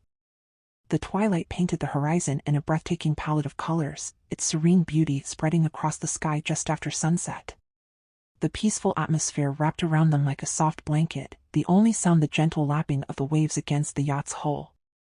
Down below on the lower deck, the guardians busied themselves in the kitchen, preparing dinner, while up on the upper deck, Chanty and Vasper lay side by side on their sun loungers, facing their island beach house. Their fingers intertwined, resting between them as they relaxed in the calm evening air. Nearby, Lorena manned the grill station, skillfully cooking up seafood for their dinner, the mouth-watering aroma filling the air and teasing their senses. Vasper smiled, watching Chanty with a soft, affectionate gaze. "Tomorrow, we'll be so busy." "Just 3 days left," he said, his voice low and calm. "The final fitting for our wedding outfits is tomorrow. And I think the flowers look better in the pots than in bouquets, don't you?" He glanced at Chanty, who listened quietly, a gentle smile tugging at her lips. Vasper had taken care of everything. "I'll pick everything up tomorrow and have it all arranged here on the island," he added, pressing a tender kiss to the back of Chanty's hand. "And the invitation for Jasmine, we can give it to her tomorrow. I wonder what she'll say to me. Didn't she once call me a red flag?" Vasper's tone carried a hint of amusement as he recalled Jasmine's teasing remark. Chanty laughed, the memory of her girly chat with Jasmine bringing warmth to her smile. "Yes, because you're too handsome. She said you're a red flag because many would fight over you in bed," she teased back, her voice playful. Vasper chuckled, though a blush of embarrassment crossed his features. That was true before, maybe, but not anymore. Vasper's tone shifted, becoming more serious as his gaze softened while looking at Chanty. In a blink, Vasper teleported right beside her lounger, so close that their bodies nearly touched as they both lay on their sides. He wrapped his arm around her, pulling her gently into his embrace. "There's a big difference in me now, Chanty. I can't stand the thought of anyone else. My body craves only yours," he whispered, his voice hushed and full of emotion. Chanty's eyes met his, her fingers tracing his lips as she mirrored his position, and wrapping her arms around him. "In 3 days, you'll be my wife. Do you know how much joy that brings me? My life will finally be complete because of you." Vasper's voice trembled with the weight of his love, his eyes filled with devotion as he gazed at her. "Vasper, I feel the same. But what happens after the wedding? What if Alexander Mondragon finds out?" Chanty's voice faltered at the mention of Alexander's name. Without missing a beat, Vasper placed a finger gently over her lips, silencing her worries. "Right now, let's only focus on our wedding. I want us to enjoy our day without any worries, for it to be memorable, even if it's just an intimate ceremony. We can deal with any problems after the wedding. Can we do that?" Vasper's voice was pleading, yet soft and gentle, his eyes searching hers for agreement. "Tomorrow night, David and the others will arrive. We'll bring them here for the announcement," he added, his tone more confident. Chanty simply nodded with a soft smile, her heart full as she rested in his arms. "This is the happiest time of my life," Vasper murmured, pulling her closer as he kissed her deeply, their lips meeting in a passionate, never-ending kiss. Later that night, after Lorena had finished grilling, they all sat around the large dining table beside the bar station on the upper deck, the yacht now anchored in the middle of the ocean. The yacht glowed brightly against the dark sea, with Gabriel at the helm, making sure everything was steady. Before he joined them at the table, their conversation was casual as they enjoyed the meal, but suddenly, Marco spoke up, breaking the calm atmosphere. Earlier. I don't know if I was seeing things, but I thought I saw Jake on the upper deck near the pool, standing there. You weren't by the pool earlier, were you, Chanty? But when I looked again, he was gone. It's impossible though, isn't it? They won't be back until tomorrow night, Marco said, his voice laced with confusion. His words caused an abrupt silence to fall over the group. Vasper and Chanty exchanged serious glances, the playful atmosphere vanishing. Louis broke the tension with a knowing smile. That was Jake, Marco. I've noticed something since that fight between Jake and Vasper. Have you noticed?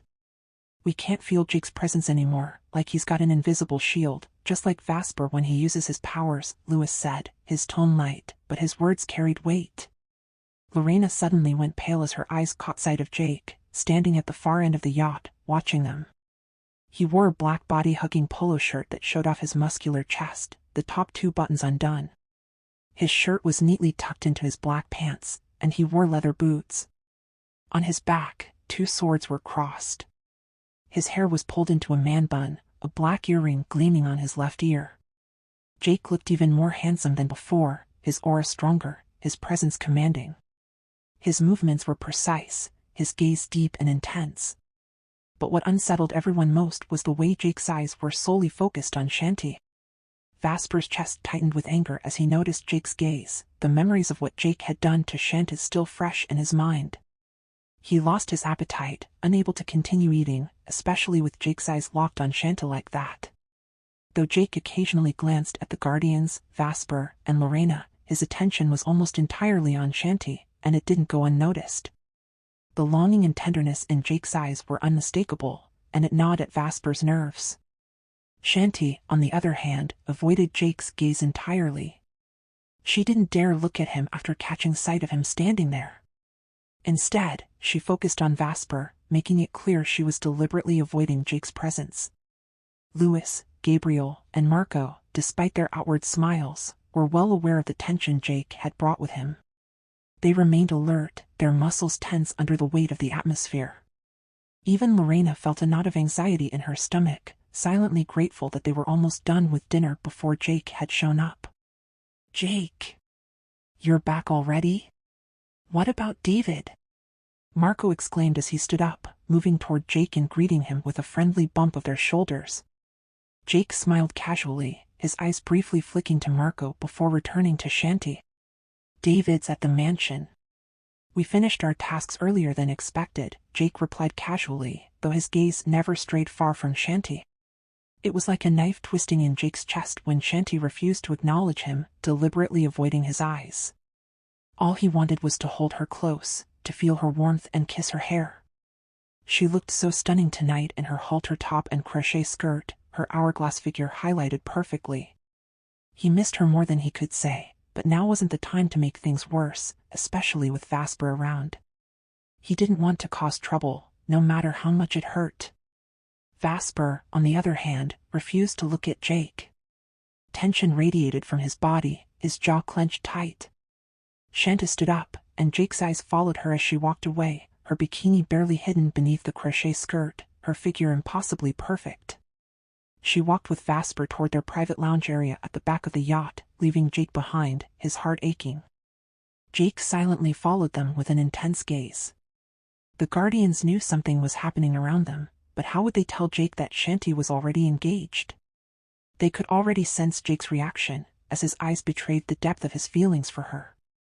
Despite Jake's attempt to remain restrained, the pull toward Chanty was overpowering. His eyes couldn't hide the secret they held whenever he looked at her. Lorena, with a soft smile, tried to lighten the mood by inviting Jake to eat, but Jake declined, saying he had already eaten with David. I just came here to let you know that David has returned to the mansion, he added, his attention divided. Though he stood there, His ears were tuned to the other side of the yacht, listening for any conversation between Vasper and Chanty, but all he heard was silence. Gabriel then broke the news casually. "We'll be heading home tomorrow, Jake. David will be here too because there's an announcement from Vasper and Chanty tomorrow night." The moment Gabriel mentioned the announcement, Jake's demeanor shifted. His stern voice demanded, "About what?" His eyes were deadly serious as he looked at Gabriel, Louis, Marco, and even Lorena. Lorena, however, was visibly shaken, her nervousness clear on her face. Gabriel's attempt to sound casual didn't soothe Jake's growing suspicion. Lorena's fear was palpable, and she avoided eye contact. "Lorena, get us some drinks," Gabriel requested, hoping to defuse the tension. "What do you want, Jake? Beer? Wine? Whiskey?" he asked. Jake's focus, however, remained on Lorena, carefully observing her every reaction. She hastily turned away, heading to the bar where the drinks were kept. Her hands trembled as she grabbed a beer, whiskey, and red wine without even asking for preferences, her nerves betraying her. She couldn't control her shaking hands. Louis noticed her distress and approached. "I've got it, Lorena. Head to the lower deck," he said, taking over. Lorena quickly retreated, hurrying downstairs, while Jake's sharp gaze remained fixed on the Guardians. The atmosphere was tense, but the Guardians maintained their calm, relaxed demeanor. "What's wrong with Lorena?" Jake asked sternly, his voice laced with suspicion. Marco quickly fabricated a lie. "She's been feeling off, Jake, like she's coming down with a fever." Gabriel and Louis exchanged glances, their tension evident. The silence stretched until Marco attempted to change the topic. "So, Jake, how's the mansion? Is it fully repaired?" Jake nodded but didn't drop his serious expression. Then, out of nowhere, Jake disappeared, leaving the Guardians startled as they heard him calling Lorena downstairs. The Guardians immediately tensed, with Marco and Gabriel exchanging panicked glances, mouthing the word "fuck" in unison. They listened carefully as Jake's voice reached Lorena's room. "Sir Jake, I'm sorry, but I'm really not feeling well, like I've got a fever," Lorena said from behind the door. Jake stood outside, silent for a moment, before quietly teleporting back to the others, sitting down heavily on the chair. He grabbed the whiskey bottle, opened it, and drank straight from it without bothering with the glass beside him. The Guardians watched him, their faces stoic, but the tension in the air was unmistakable. Jake's mind was still preoccupied with the announcement Gabriel had mentioned. His face was dangerous, his heart pounding with unease. He sensed they were hiding something, and his instincts told him it had something to do with Chanty. Gabriel poured himself a glass of whiskey and took a sip, his eyes still on Jake, alert for any sudden moves. Then, faintly, Jake heard Chanty's soft voice, asking Vasper to come to bed. Her voice was like music to Jake's ears, electrifying every part of him. It was a torturous sound, feeding his torment. He took another deep swig of whiskey, downing almost half the bottle in 2 gulps. Louis and Gabriel, impressed by Jake's sharp senses, knew that he had already detected something was being kept from him. Still, Jake held back, not wanting to stir chaos. The room was thick with silence. "Jake, were you here earlier? By the pool? I thought I saw you there." Marco attempted to shift the topic again. Jake glanced at him but didn't respond. "I'll tell you tomorrow night, after the announcement," Jake replied, emphasizing the word announcement with a bite in his voice. His words sent a chilling message, and silence fell again. Then Jake heard Chanty faintly say "I love you" to Vasper, and their soft exchange of love declarations. It was too much for Jake to bear, the torment tearing at him.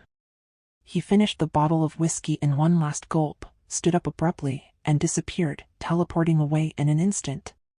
The Guardians were startled, and before they could process Jake's sudden disappearance, they heard a loud crash coming from Chanty and Vasper's room, followed by Chanty's terrified scream. They knew immediately what had happened. Jake had teleported straight into Vasper and Chanty's room. Chanty's screams of Vasper's name echoed throughout the yacht. The 3 Guardians rushed toward the room, only to witness Jake being flung through the glass window, his body hurtling toward the ocean. Vasper quickly followed, teleporting after Jake, and in the blink of an eye, they both vanished. The sound of their furious battle echoed all around as they reappeared and disappeared in flashes of energy, the air crackling with their power. Chanty cried out, sobbing, as she called for Vasper. Louis, now enraged and overwhelmed by the blinding speed of Jake and Vasper's fight, raised his hand, using all his telekinetic power to suspend them both midair. The sheer force needed to restrain them was immense, as both Jake and Vasper were incredibly strong. Marco, Gabriel, grab Jake. Don't let him go. Louis commanded, his voice strained from the effort. Marco and Gabriel rushed forward, gripping Jake's arms as Louis brought both men down to the deck near the pool. When they landed, Gabriel and Marco still held on to Jake, while Chanty rushed to Vasper, tears streaming down her face as she embraced him. Both Jake and Vasper were bleeding from cuts on their faces, their brows, cheeks, and lips split open, blood dripping down their necks. They hadn't had time to heal themselves, as Louis's telekinetic hold had been too strong.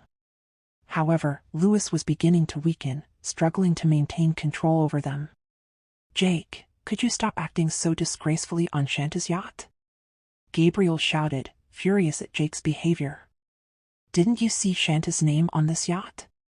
You're not blind. How dare you invade their room like that? Have some respect.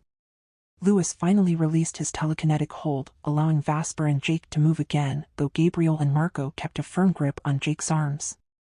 Chanty pulled Vasper back into their room, while Jake's eyes remained fixated on them, burning with rage and pain. Come on, Jake, Marco said, his voice filled with disappointment. Take us to David's. We're leaving. We're not letting you stay here any longer. What you did was unforgivable. It was clear that the three guardians held deep disdain for Jake, their expressions cold and filled with judgment. The air was thick with tension as Louis grabbed Jake's arm, forcing him to teleport back to David's mansion. The moment they disappeared, Lorena was left trembling in her cabin, her body quivering in fear from the chaos that had erupted earlier. She had felt it, another storm was brewing, and she had been right. Back on Vasper and Chanty were in the bedroom. Chanty straddled Vasper's lap, gently dabbing at the blood on his skin with alcohol-soaked cotton. The wound had already healed, but the bloodstains remained, and Chanty, still trembling with silent tears, was focused on cleaning them. Her hands moved with a frantic desperation, as if by wiping away the blood, she could erase the terror of what had just happened. Vasper, his face filled with concern, held Chanty close, his hands wrapped around her protectively. Stop crying, please, the wound's already gone, he whispered, trying to soothe her trembling form. But Chanty couldn't stop the overwhelming flood of emotions. Her voice, cracking with frustration, erupted, how long do I have to suffer because of Jake? Her voice was strained, broken by sobs. The memory of Jake's sudden intrusion into their room, catching them in a kiss, still burned in her mind. Can we do something about it? Chanty's voice rose in desperation. Can't he be put on a suspended bracelet in the inner world? Can I file a complaint? Can I sue him? Her words were frantic, her sobs thickening the air with grief. He's out of control, Vasper. The last time we talked, he seemed calm, like we were having a reasonable conversation. He acted like a rational person last time, but now, he just storms in like that. Barges into our room like this. Her voice broke into sobs again, and Vasper, full of empathy, could do nothing but hold her tighter. His heart heavy with the weight of her pain. He knew too well the stubbornness Jake displayed, it was the same obstinance he had faced with Samara. Chanty's frustration mirrored what he had felt toward Samara, stubborn, reckless, difficult to reason with, much like Jake. Vasper sighed, glancing at Chanty's exhausted face. He's wearing black crystals, Vasper explained gently, referring to Jake's earrings. Those can remove suspended bracelets. It's no longer an issue for him. He doesn't care, Vasper replied softly. She continued to work, wiping the last of the bloodstains away. Her trembling hands replaced the cotton with fresh tissues, still cleaning Vasper's skin as though scrubbing away the memory of the chaos. But Vasper had enough. His heart pounded in his chest as he pulled her into a firm embrace and kissed her passionately, his hands gripping her as if he could shield her from the turmoil that swirled around them. When they broke apart, His voice was low, his breath warm against her lips. "That's why I can't wait for us to get married. Maybe then they'll stop interfering with our lives," he whispered against her lips, the fire of their connection burning between them. Shanta's eyes locked with his, and though the worry still lingered in her gaze, she slipped off his lap and moved toward the cabinet at the foot of the bed. She pulled out a white cotton shirt for Vasper to change into. He stood, pulling off his shirt, his muscles flexing as he replaced it with the fresh one Chanty had handed him. The room now smelled of alcohol, the lingering scent of blood barely detectable. Vasper rose and picked up a small trash bin, sweeping up the shards of glass that littered the floor from the broken window. Together, they cleaned the room, vacuuming the finer pieces, and Vasper pulled the curtain across the window to block out the draft. He shook his head in frustration. "That's 2 windows Jake's broken," Vasper muttered, shaking his head. His yacht, so pristine, now marred by Jake. His voice dripped with annoyance as he added, "I hope he at least respects the name of the yacht." "He's been drinking whiskey, you could smell it on him," Vasper said, glancing at Chanty, but she didn't respond, still lost in her thoughts. The realization dawned on her, maybe that's why Jake had stormed into their room, maybe the alcohol had clouded his judgment. Together, they worked quietly. They changed the bed sheets, replacing the pillowcases, tossing everything into the laundry bin. As they finished cleaning, Vasper gestured toward the bar area outside the room. "We won't be able to sleep right now. Let's go have a drink, just a little to help us relax." He then led her outside to the bar station. "We need to sleep early tonight. Tomorrow we have a lot to do, and we have a lot to prepare for. Let's just have a small drink to help us sleep." His tone was soft but insistent, trying to ease the weight on Shanta's shoulders. Grabbing a bottle of Burgundy wine, DRC 1945. He poured a small amount into 2 glasses and handed one to her. Chanty hesitated, her heart racing, knowing it was late, but the look in Vasper's eyes left her unable to refuse. She took the glass, feeling uneasy about drinking at this hour, but unable to refuse him. They sat on the bar stools. The wine's aroma captivated her senses, smooth and refined, but after just a few sips, she began to feel lightheaded. Dizziness began to settle over her. She gripped her head. "Vasper, I'm feeling dizzy," Chanty murmured, placing a hand on her head as the room began to spin. "I think I need to lie down," she asked, her voice faint as she swayed. Vasper immediately scooped her into his arms, teleporting her back to the bedroom and gently laying her on the bed. Her eyes fluttering shut as the dizziness overwhelmed her. "I'm sorry. I should have given you something lighter," Vasper whispered against her lips, his words laced with guilt. Chanty moaned softly in response, her head spinning too much to form words. Her eyes fluttered open briefly before closing again, the dizziness consuming her. The room spun around her. She squeezed them shut again. "Just sleep now," Vasper said softly, kissing her once more before stepping away to collect the wine bottle and his glass. He teleported back to the bar, but when he returned to the bedroom, Chanty was gone. Panic exploded in Vasper's chest. Vasper's heart stopped, panic surging through him as he whirled around, scanning the room. She was gone. His breath came in ragged gasps as he rushed out of the room, calling her name, his voice echoing through the upper deck of the yacht. No response. Desperation clawed at his chest as he darted back to the bar, placing the wine bottle and glass on the countertop with a shaking hand. He roared Jake's name into the empty air, his voice trembling with rage and fear. Without thinking, he rushed down to the lower deck, calling for Lorena. Lorena appeared, her face pale, eyes wide with fear. "Shanta's gone, Lorena." Vasper's voice broke with panic. His voice was thick with desperation, his breath quickening. "Jake took her. I know it was him," his hands running through his hair, gripping it tightly in frustration. "Jake took her, and it's my fault. I gave her that wine. She was dizzy, vulnerable." His voice quivered as he blamed himself, the weight of his guilt heavy on his shoulders. Lorena's fear mirrored his own, her voice trembling as she tried to offer reassurance, though she, too, was gripped by panic. Lorena, terrified by the sight of Vasper's wild panic, scrambled to her feet. "We need to go to David's," she stammered. Vasper grabbed her arm, and in an instant, they teleported to David's mansion. They reappeared suddenly in the living room, where David and the others were gathered, still recovering from the chaos Jake had left behind. When they arrived, their expressions shocked by Vasper's sudden appearance. The room, recently repaired, looked pristine, but the tension that filled it was palpable. Vasper's arrival, with Lorena beside him, startled them all. They jumped to their feet, their faces full of confusion and concern as Vasper's frantic gaze scanned the room, searching desperately. Everyone stood, alarmed by Vasper and Lorena's frantic arrival. "Shanty's gone. She's missing." Vasper's voice cracked with desperation. "She's gone, David. Jake took her." Vasper's voice cracked with fear as he stood before them, his face flushed, his body trembling.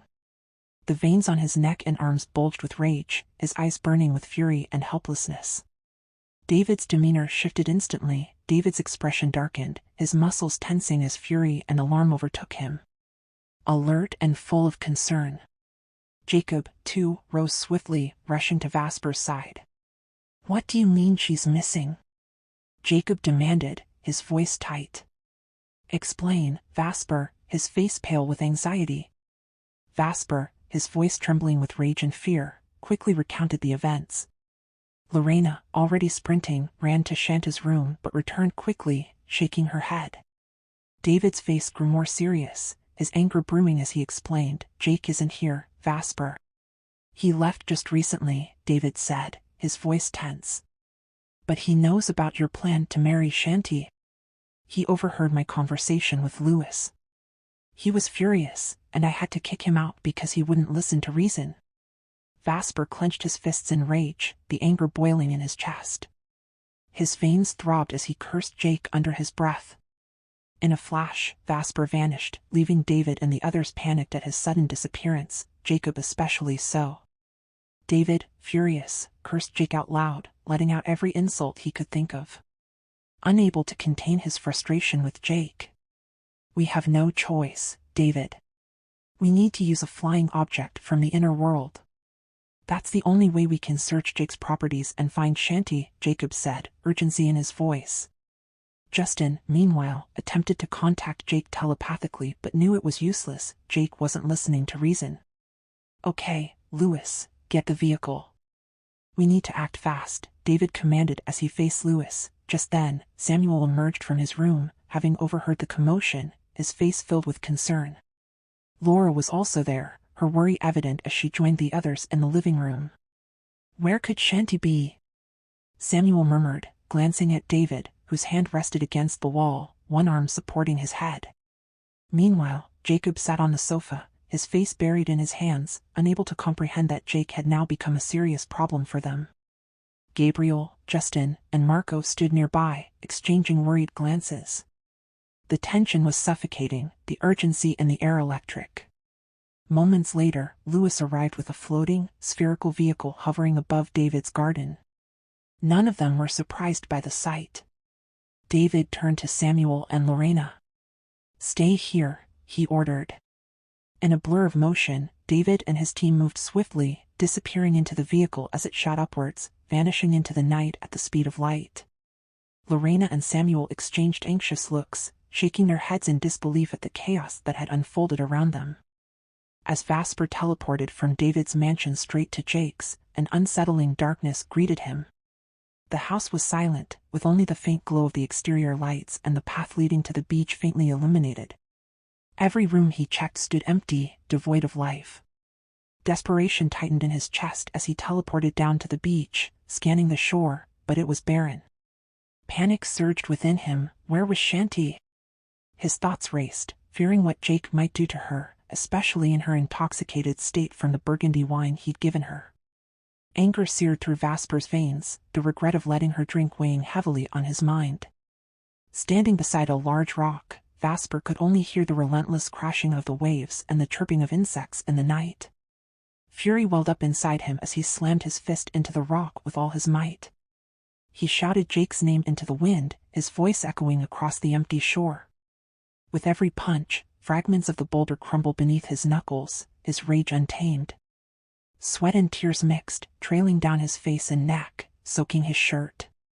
His fists, bloodied from the assault, were quickly healed by his powers, but the emotional wounds cut deeper. He knelt by the water, cleansing his hands in the cool tide. "Chanty, where are you?" he whispered to the night, his voice breaking with guilt. He tried to track her with the red diamond ring she wore, but her location eluded him. "I'm so sorry," he murmured over and over, the guilt of leaving her alone gnawing at his soul, giving Jake the perfect opportunity to take her. A guttural scream of rage tore from his throat, the sound carried by the wind. The idea that Jake might take advantage of her vulnerability shattered his composure. "I swear, Jake, I'll never forgive you," he bellowed, his voice thick with rage and helplessness. Vasper teleported back to their yacht, landing in the room he and Chanty shared. His heart sank as his eyes locked onto the bed where 2 rings, Chanty's red diamond and their pink diamond engagement ring, lay abandoned, along with her diamond pendant necklace. Trembling, he picked up the rings, his hand shaking violently. Jake had removed them from her, stripping away not just her jewelry but Vasper's last connection to her. The terrifying possibilities of what Jake could have done to Chanty plagued his mind. With clenched fists, he screamed Jake's name again, his voice reverberating through the yacht like a war cry. He fell to his knees, clutching the rings tightly, his tears flowing freely now. His body shook with grief and fury as he called out Chanty's name, his voice breaking with every sob. Their wedding was only days away, and yet Jake's betrayal had threatened everything. The injustice of it tore through him, and Vasper's heartache mixed with the burning anger at Jake's unforgivable actions. The cold night air and the relentless crashing of the waves seemed to mirror Vasper's turmoil. The wind whipped around him, harsh and unyielding, as if the very elements were mourning with him. Chanty's name was all he could utter, his fingers gripping her rings like they were the last remnants of his sanity. Vasper stood up, his face hardened with resolve. He hurried to change his shirt, carefully hanging up the one Chanty had last given him, as if it held some part of her still. After dressing, he teleported back to his beach house, now eerily empty without her presence. Her belongings were scattered around, haunting reminders of her absence. The weight of loneliness pressed down on him, but he didn't stop. He teleported again, this time to his mansion, clutching her rings and necklace like sacred relics. Once there, he placed them carefully in his large jewelry drawer, a silent promise that he would return them to her. He teleported to his office, retrieving a list of location coordinates from his drawer, the work of elves he had paid to track the properties of every guardian, including Jake. His eyes scanned the paper, focusing on only one name, Jake. Sitting on the edge of his desk, he went over every possible location Jake might have taken Chanty. His jaw clenched, his hands fisting in silent fury. "Where did you take Chanty?" he whispered to the air, his voice low and dangerous.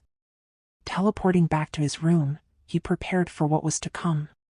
Vasper dressed in all black, from his body-fit jacket to his pants and boots. He had no intention of sleeping that night. Pulling the list of coordinates from his pocket, he teleported to his vault room, selecting weapons designed for immortals, not ordinary men. A gun with diamond-tipped bullets, a crystal knife similar to Jake's sword, he armed himself meticulously. Strapping on his vest, he secured every weapon in place. He looked like a man ready for war, dangerously handsome, his posture commanding, exuding an aura of unforgiving determination. His expression was one of pure menace, a silent warning to anyone foolish enough to stand in his way. He was desperate, yes, but he was also prepared.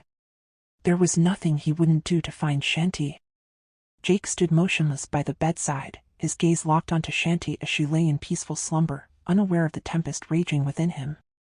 The dim light from the bedside lamp cast a soft glow over her, illuminating the peaceful rise and fall of her chest as she slept, rising and falling in a steady, untroubled rhythm. He had no idea how long he had been standing there, completely still. It felt as if the world had stopped. How many minutes had passed? Hours, maybe? He couldn't tell anymore. Frozen like a statue, mesmerized by the sight of the woman who had captured his heart for as long as he could remember. The air in the room was cool, but Jake felt like he was burning up inside. The faint hum of the air conditioner was the only sound, contrasting sharply with the loud thudding of his heartbeat. Her beauty mesmerized him, and the peacefulness of her slumber held him captive, her beauty more radiant than ever, even in sleep. her delicate face, so serene, almost angelic, but the sight of her as a devilish temptation, seemed to mock the chaos roaring inside him. Time had lost all meaning. Each passing second felt like an eternity, yet it was too fleeting. The woman he had loved all his life was now right in front of him, in his bed, in the house he had bought solely for her. Under his roof, his, for now. But the cruel reality was undeniable. Tears welled up in Jake's eyes, and he clenched his fists, trying to swallow the rising wave of grief. How could this be? How could she be so close yet feel a million miles away, unable to accept that she would soon marry Vasper? The thought clawed at Jake's chest like a knife, twisting deeper with each beat of his heart. His body tensed, the thought hitting him like a sledgehammer. It was unbearable.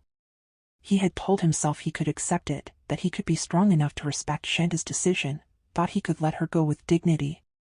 But now, standing mere inches from her, the woman he had loved for so long, his resolve crumbled. He realized he couldn't.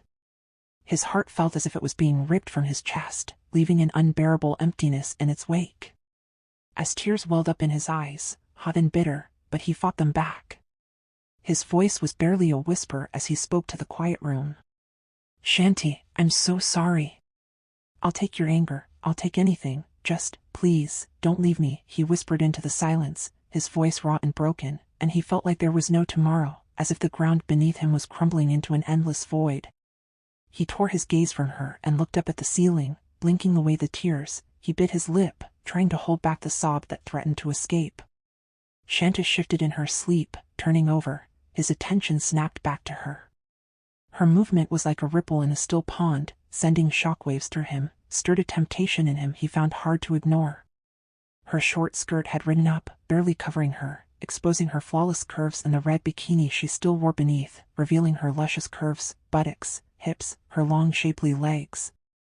Her skin, flawless and exposed, was an irresistible sight. Jake's eyes lingered, tracing the contours of her body with an intensity he struggled to control. The room felt smaller, the air thicker, a primal urge rising from deep within him, threatening to consume him. His breath hitched as he fought the flood of emotions threatening to overtake. He had seen her naked twice before, but tonight, it was different. The heat inside him felt like a volcano, ready to erupt. The air between them felt electric, charged with a heat that he could no longer ignore. Earlier, he had smelled the wine on her breath. Jake knew she wasn't used to drinking, she wasn't raised for it, despite coming from a family of vineyard and winery owners. He suspected Vasper had been the one to give her the wine earlier. She was never raised to drink much. The thought of Vasper's involvement made his blood simmer, but it was the sight of Chanty now, vulnerable and exposed, that set his pulse racing. Slowly, almost mechanically, he reached for the blanket at the foot of the bed, intending to cover her. The coolness of the sheets was a sharp contrast to the heat radiating from his body.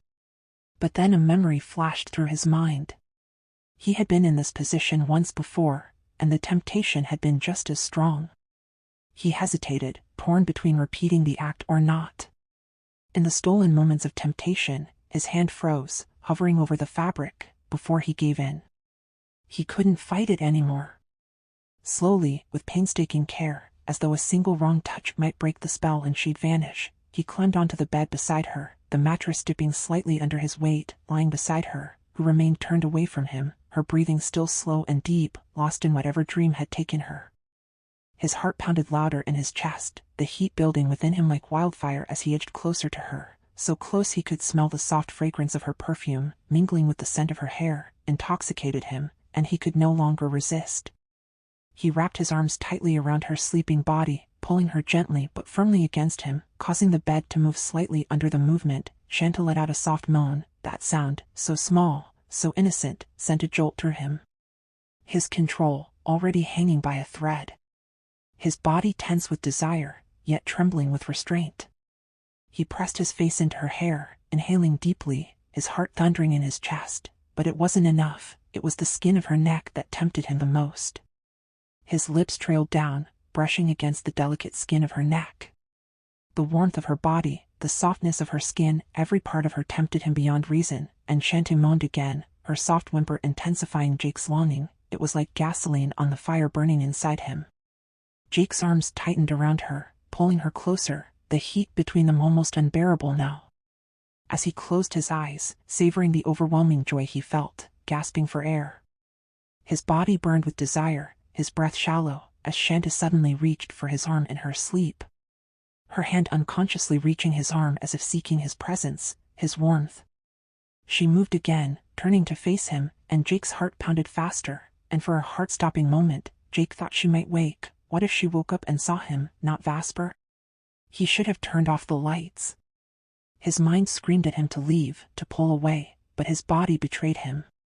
But then Chanty hugged him tightly, pulling him closer. She nestled into him, her body instinctively finding comfort in his. And then she whispered in a deep, sleep-laden moan, Vasper. The name was a dagger to Jake's heart. His heart lurching painfully in his chest. It sliced through him, sharp and cold. Yet, despite the anguish of hearing her whisper another man's name, but the way she held him, clung to him, it was like a dream, a forbidden paradise. Fulfilling his wildest dreams. It was everything he had ever wanted, yet it wasn't enough. Her body was pressed against his, her warmth enveloping him, but her mind was somewhere else. She was dreaming of Vasper. His hands trembled as they returned her embrace, pulling her tighter, holding her as if she might slip away if he let go. Their bodies pressed together so closely that he could feel the rhythm of her heartbeat against his chest. Not even air could pass between them. Even so, Jake held her tightly, his hand brushing against the exposed skin of her thigh, sending a wave of panic through him as his pulse quickened, every nerve in his body on edge as his fingers trailed over the smoothness and softness of her skin. His heartbeat raced as his hand moved, the warmth of her body making him lose his sense of control. Her flawless, smooth skin was driving him insane. His mind screamed at him to stop, but his body refused to listen. The feel of her, beneath his touch, the sound of her soft breathing, it was intoxicating. His lips grazed her forehead. I love you so much, Chanty. Thank you. He whispered softly, as if afraid to wake from a dream, the words filled with an unbearable longing. But it wasn't enough. He needed more. Jake's lips found hers, soft and warm, and he kissed her, gently at first, but the hunger in him grew quickly. Her lips, so soft and addicting, were impossible to resist. He kissed her passionately, and Chanty stirred, moaning softly into the kiss, her lips parting as if in response to him, though she remained asleep, her eyes never opening. She parted her lips, allowing Jake to deepen the kiss, exploring her mouth hungrily, losing himself in the feel of her, the taste of her. Lost in his desire, Jake's hands roamed her body, caressing her skin with a desperate hunger.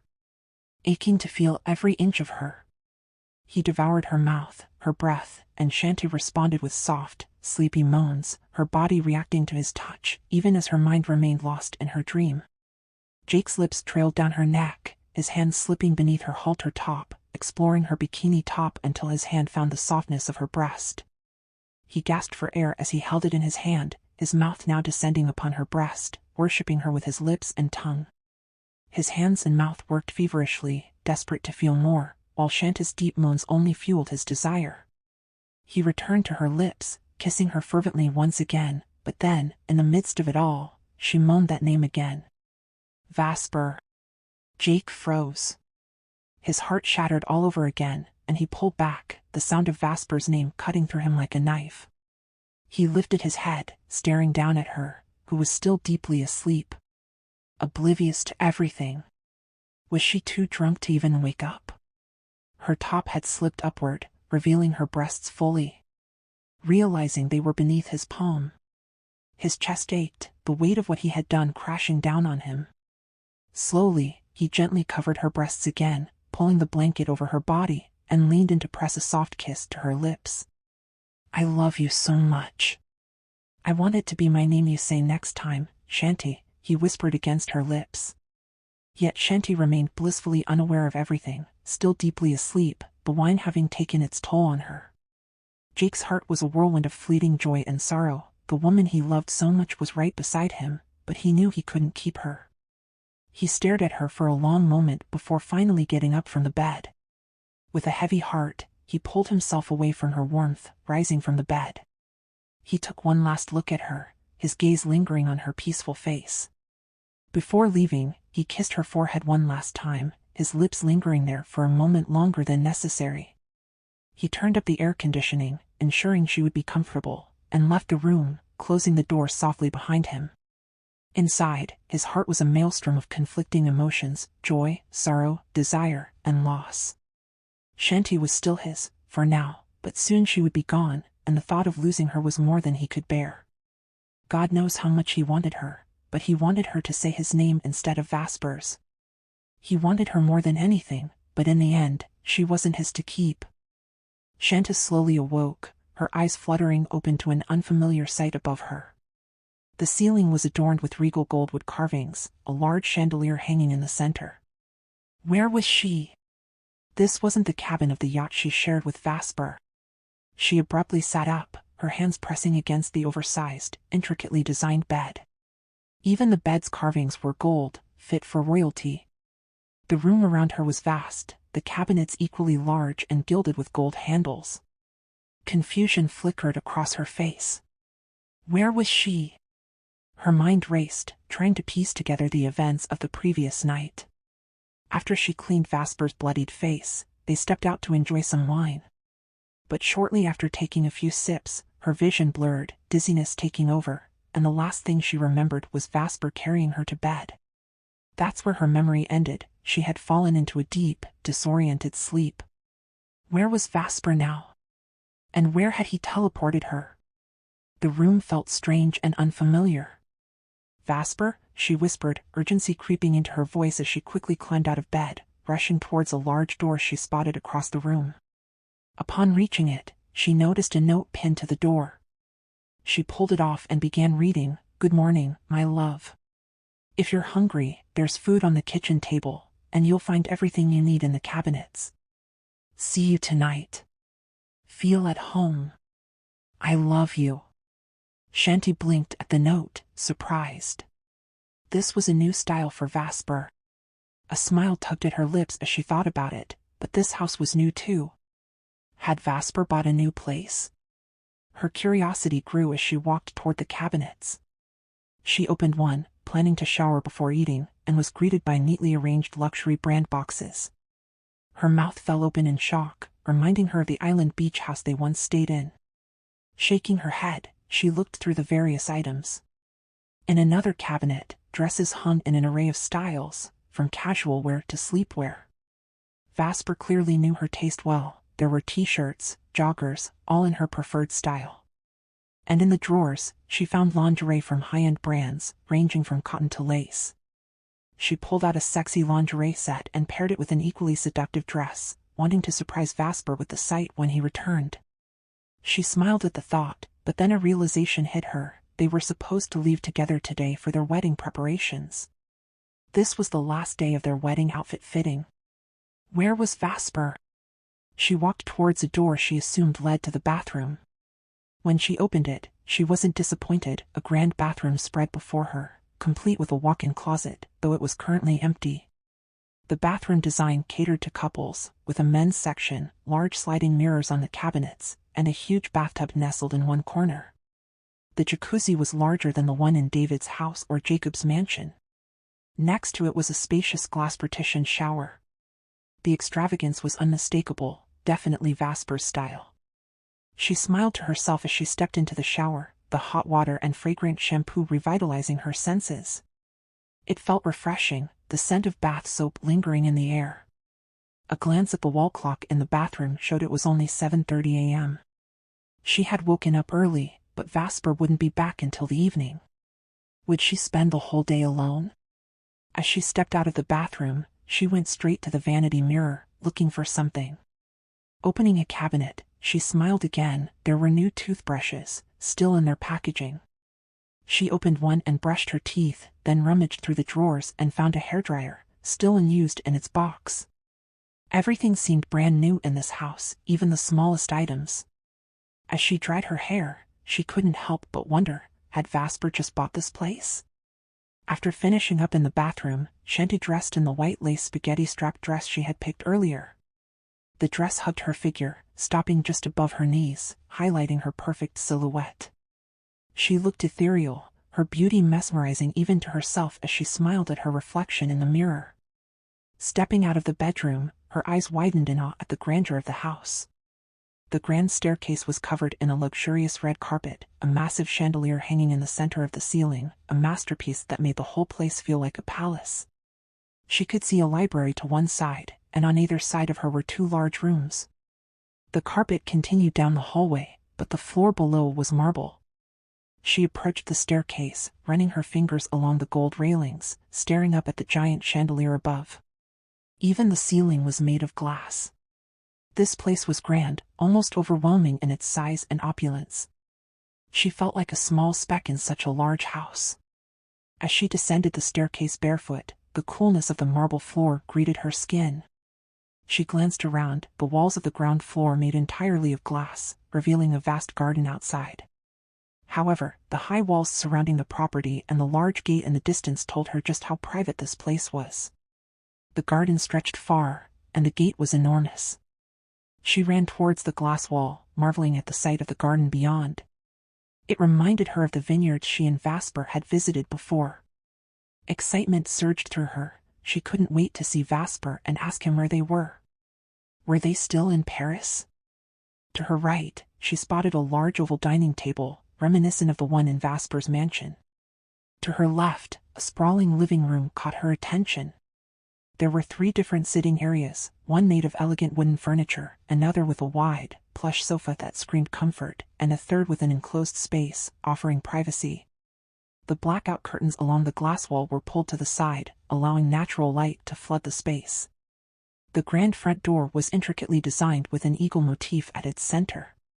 There was no doubt Vasper's wealth was unfathomable when judged by the grandeur of his properties.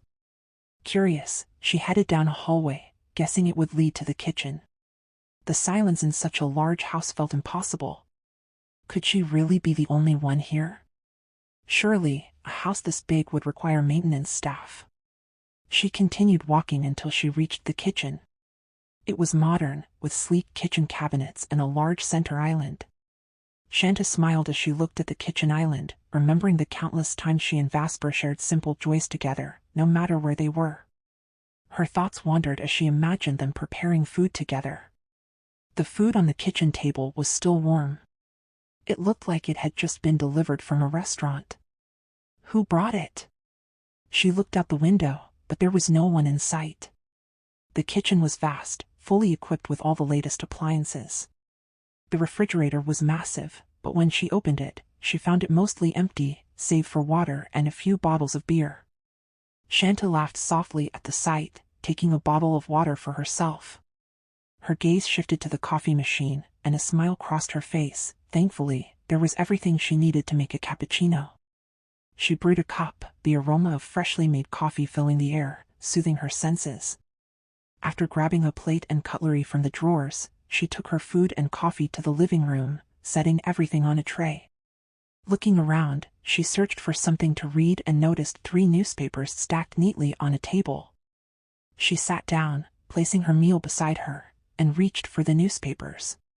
As she took a sip of her coffee, she saw her face and Vasper's splashed across the front page.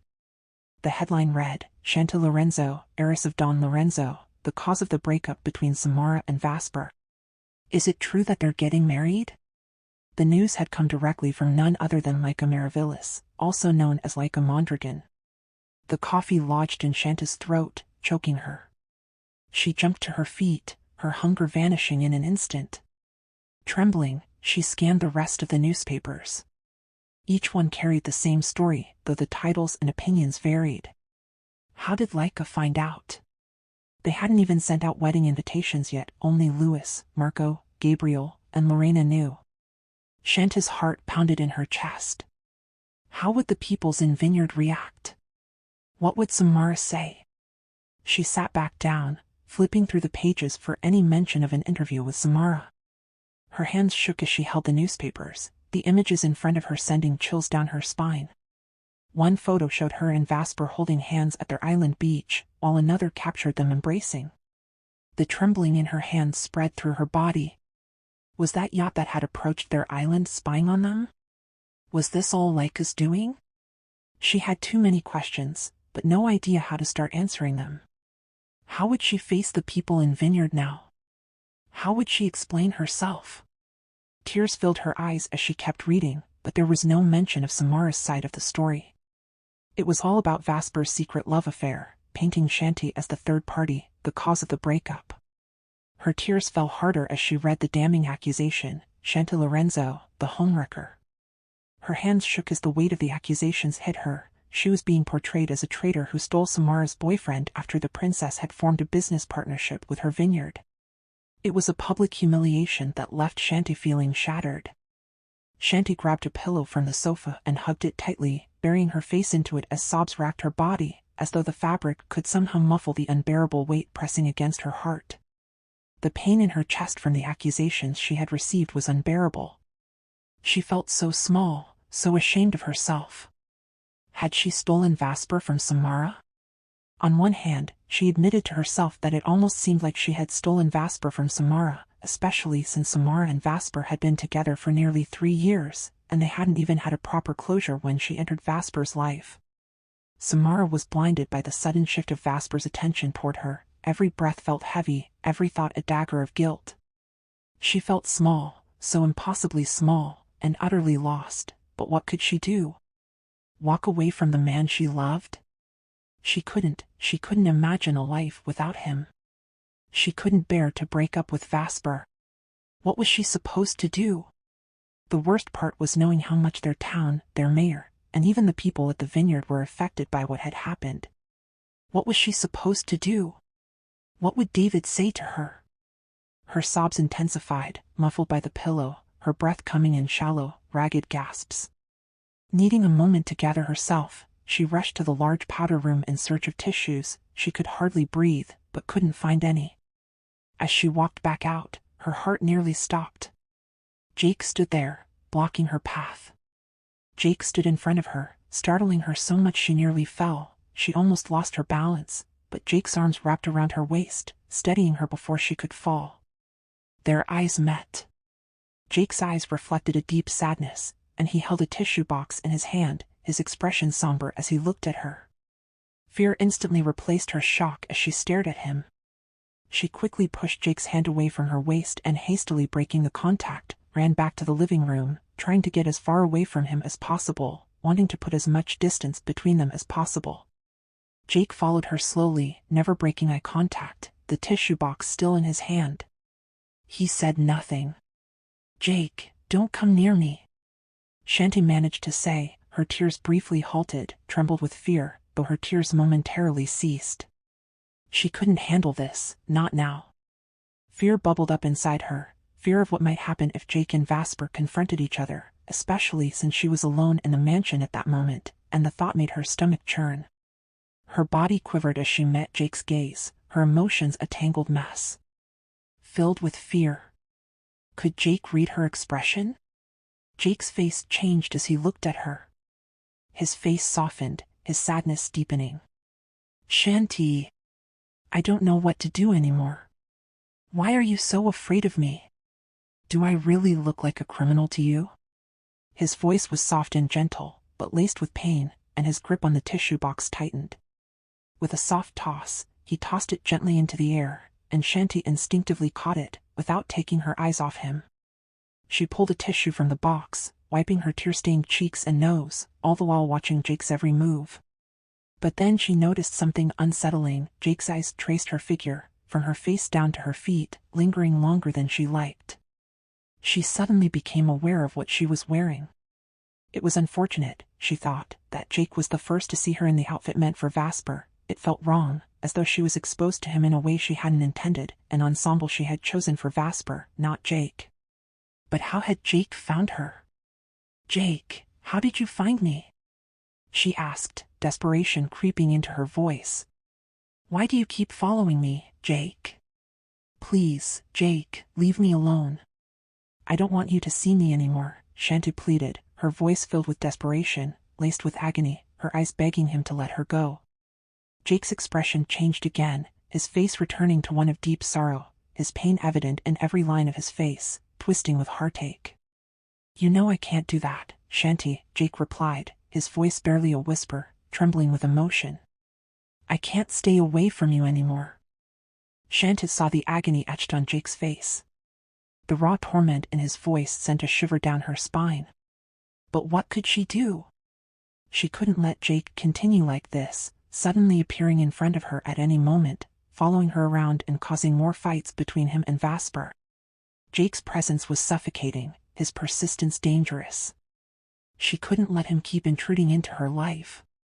Jake, Vasper, and I are getting married soon. Chanty's voice was barely audible as she spoke, struggling to get the words out. But Jake needed to know the truth so he would stop living in his illusion. He had to hear it, he needed to know the truth so he could stop living in his fantasy. She noticed that Jake didn't seem surprised by her statement. He gave her a bitter smile, placing his hands on his hips and chuckling softly, humorless chuckle. He looked down at the floor before staring up at the ceiling, clearly trying to hold back his emotions. He bit his lip. Chanty watched Jake's reaction closely, uncertain of what he would do next. When he finally spoke, his voice was laced with quiet intensity. Then Jake looked straight at her. "Where's your engagement ring, Chanty?" Jake asked, his voice serious. The question hit her like a punch. Chanty's hand flew to her left finger, her heart racing as she realized the ring was gone. She touched her neck, her fingers brushed against her bare neck, realizing her necklace had vanished as well. Her mouth hung open as she stared at her hand. Where was her ring? How had she not noticed it missing? She had showered, changed clothes, and somehow never realized that the most important piece of jewelry she owned, the red diamond ring with a tracker, the one Vasper had specifically told her never to remove, was gone. Panic surged through her veins as she stared at her empty hand in disbelief. My God! Where's my ring? Chanty whispered, her mind spiraling in 1,000 different directions. She panicked, her eyes darting toward the stairs, thinking she might have dropped it on the bed. Especially the red diamond ring, which Vasper had specifically warned her not to remove since it had a tracker in it to locate her no matter where she went. Without hesitation, she was about to run up the stairs when Jake grabbed her arm. Chanty immediately pulled away from him. Jake! Please, don't touch me whenever you feel like it. Chanty snapped, yanking her arm free, her voice trembling with fury and fear, deadly serious. Jake, however, smiled mischievously as he looked at her. Memories of them last night on the bed playing in his mind, though she wasn't aware of it but still bringing a smile onto his face. What's so funny, Jake? Chanty snapped, insulted by his grin. Finish your meal. Jake said casually, nodding toward the untouched tray of food on the nearby table. It's been sitting there getting cold, along with your coffee, Jake said, his gaze shifting to the untouched food on the tray before looking back at Chanty. She glanced at the food but shook her head. I've lost my appetite, Chanty replied, preparing to clear the tray and take it back to the kitchen. Before she could do anything, suddenly, Jake scooped her up in his arms, carrying her as though she weighed nothing, toward the stairs. Chanty thrashed in his grip, yelling at him to put her down. She struggled to free herself, yelling at him. Jake! Put me down! What are you doing? Let me go, she screamed, smacking him on the face, her voice rising in panic. But Jake seemed unaffected by her hits and screams, his grip firm but gentle as he carried her, and finally, he gently set her back on the floor. Chanty ran back to the living room. I hate you! Chanty shouted, though she could barely get the words out, her chest tightening with a bitter mix of emotions toward Jake. He had no right to treat her like this. But Jake's expression was stern as he looked at her, his gaze unwavering. Are you going to eat, or should I carry you to your room? Jake asked her, his voice firm, his eyes unyielding as they locked onto hers. Chanty froze. She remained silent, staring at him. They locked eyes for what felt like an eternity, but she could tell that Jake was serious. After a long moment, she finally broke the silence. I'll eat, but in the kitchen, she finally said quietly, picking up the food tray and walking quickly toward the kitchen. Jake watched her silently as she went. His eyes followed her every move, admiring the perfect figure that Chanty's outfit accentuated, his eyes trailing her every step. The way her outfit clung to her figure, the grace of her movements, even the sway of her hips as she walked, it was all too much. Her shapely hips and toned legs were a masterpiece, a temptation crafted by the divine. The softness of her body still lingered on his arms from when he had carried her, the intoxicating scent of her skin tormenting him, her scent still clinging to him, driving him mad with longing. Every part of her was a temptation. He longed to hold her, kiss her, for her to be aware of his love, to accept the heat of his touch and the intensity of his feelings. But he knew his dreams were impossible. He wanted her more than anything. Jake listened to the sounds coming from the kitchen, making sure Chanty was eating. He didn't want to disturb her while she ate, but then he heard something else. The sound of her sobbing as she ate, hearing her sobs between bites of food. Jake's heart clenched painfully. He wanted to comfort her, to take her pain away. He knew what she was going through. He had seen the headlines, the gossip. If only he could hold her, comfort her. He sank down onto the sofa, burying his head in his hands, feeling the weight of everything pressing down on him as he spread his legs, feeling the weight of his emotions. What should he do? Should he take Chanty to David? But he couldn't. Vasper would surely show up. That's why they were staying at this mansion, a place Jake had carefully shielded with yellow crystals to prevent anyone from detecting their energy or powers, even beings from the inner world. No one, not even David, could trace them here. He had bought this place for her, for Chanty, to keep her safe. Not even David knew about this property. He heard Chanty washing the dishes, but then she whispered Vasper's name. Vasper, where are you? Come home, please. Jake is here. Please get me out of here, a whisper of despair, almost to herself. But Jake heard it. Hearing her call out to Vasper hurt him deeply, especially since Vasper was the one she sought. Hearing her call out for Vasper made Jake's heart shatter. She would always choose Vasper, no matter what. When Chanty returned to the living room, she didn't even look in Jake's direction. Not sparing Jake a glance as she walked past him, her steps quick and purposeful. Jake's eyes followed her every move. She went straight up the stairs to her room. A faint smile tugged at Jake's lips as he watched her ascend, mesmerized by the sight of her walking up to their bedroom. Chanty still didn't know that the house belonged to him, not Vasper. To Jake, it felt as though his wife was climbing the stairs to their shared room. He watched the light glint off her skin as she moved against the red carpet, her allure growing stronger with each step. She looked like a goddess ascending the stairs, her presence so captivating that Jake wanted to be the only one who ever saw her like this. As she reached the top of the stairs, the hem of her dress lifted, revealing the lingerie she wore. Chanty hurried her steps, disappearing from Jake's sight. He heard the door close and then the noise of drawers being opened, followed by Chanty muttering to herself as she searched for her jewelry. How did I lose it? Was I that drunk last night that I misplaced my ring? Vasper's going to kill me if I don't find it. Chanty muttered, her voice filled with worry and fear. At the stroke of noon, Chanty emerged from her bedroom, her heart heavy with anguish. Though it would be hours before Vasper returned, her mind was plagued by the recent news splashed across the papers. She knew that by now, it would be all over the television too, but the mere thought of seeing herself on screen was unbearable. There was a large TV in the room, but she had no desire to watch it. Descending the stairs, she suddenly noticed Jake sitting on the sofa, his gaze already fixed on her. Upon seeing him, the moment their eyes met, panic surged through her veins, and without a second thought, she turned on her heel and rushed back up the stairs, desperate to escape his presence. But before she could reach the top, Jake appeared in front of her, his body materializing out of thin air with his teleportation ability. The suddenness of his appearance startled her, and she lost her balance, nearly tumbling down the staircase. In an instant, Jake caught her, his arms strong and steady, pulling her into him as they teleported together, landing softly on the living room sofa. Her breath hitched as the couch cushioned her fall, and without hesitation, she scrambled to her feet, her only thought to flee. Attempting to run back to her room. But Jake, frustrated by her constant avoidance of him despite having done nothing wrong, grabbed her wrist before she could make it far, and in a flash, teleported her back to her bedroom, pinning her down onto the bed with swift precision. In a swift motion, he positioned himself between her legs, his knees between her legs, trapping her beneath him, hovering over her.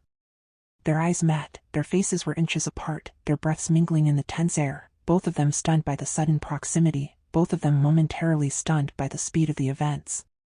But Chanty quickly fought back, screaming as she pushed at Jake's chest, striking his arms, even slapping his face.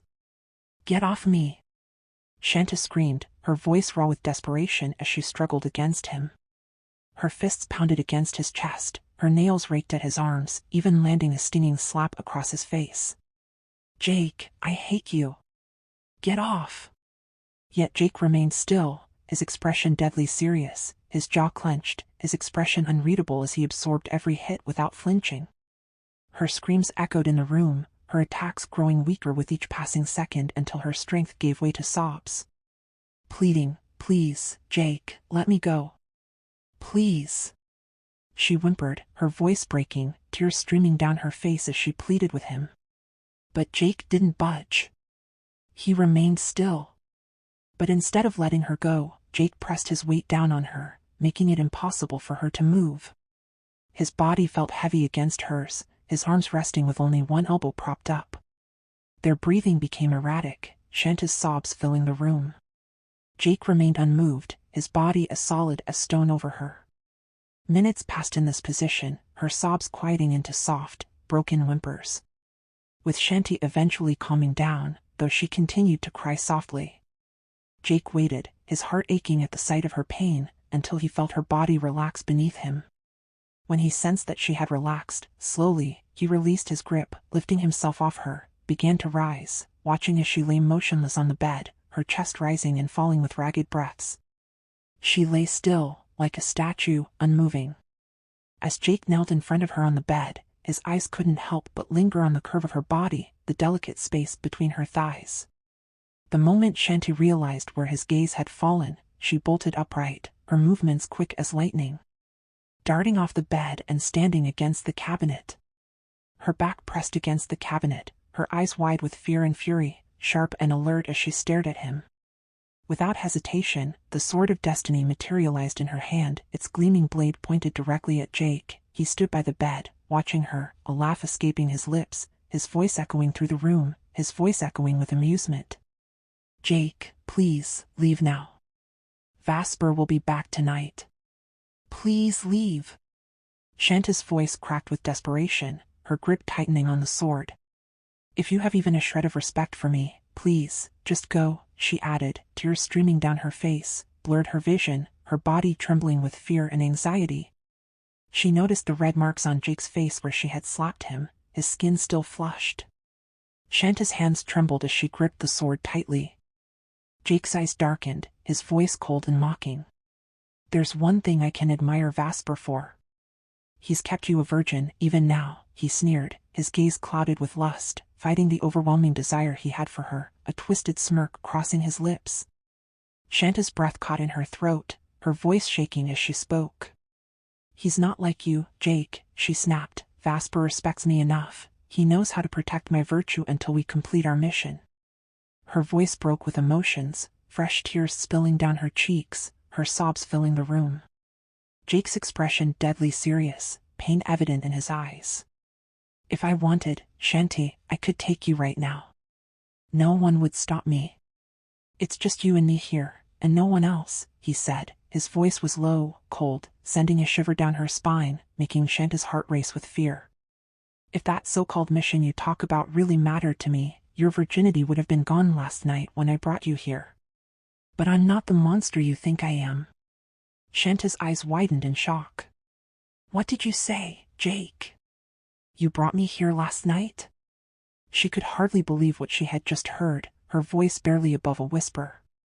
Jake fell silent, his silence was all the confirmation she needed, his stern gaze never leaving her. Tears flooded her eyes, her heart breaking. The sword of destiny disappeared from her hand as she fell into despair. "Why, Jake? What did I ever do to deserve this from you?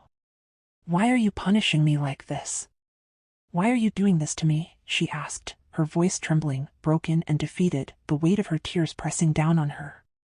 Jake's expression softened, his eyes filled with sorrow as he looked at her, his heart torn as he watched her crumble. So the note I found at the door earlier, it wasn't from Vasper? It was from you? She asked, her voice almost a whisper.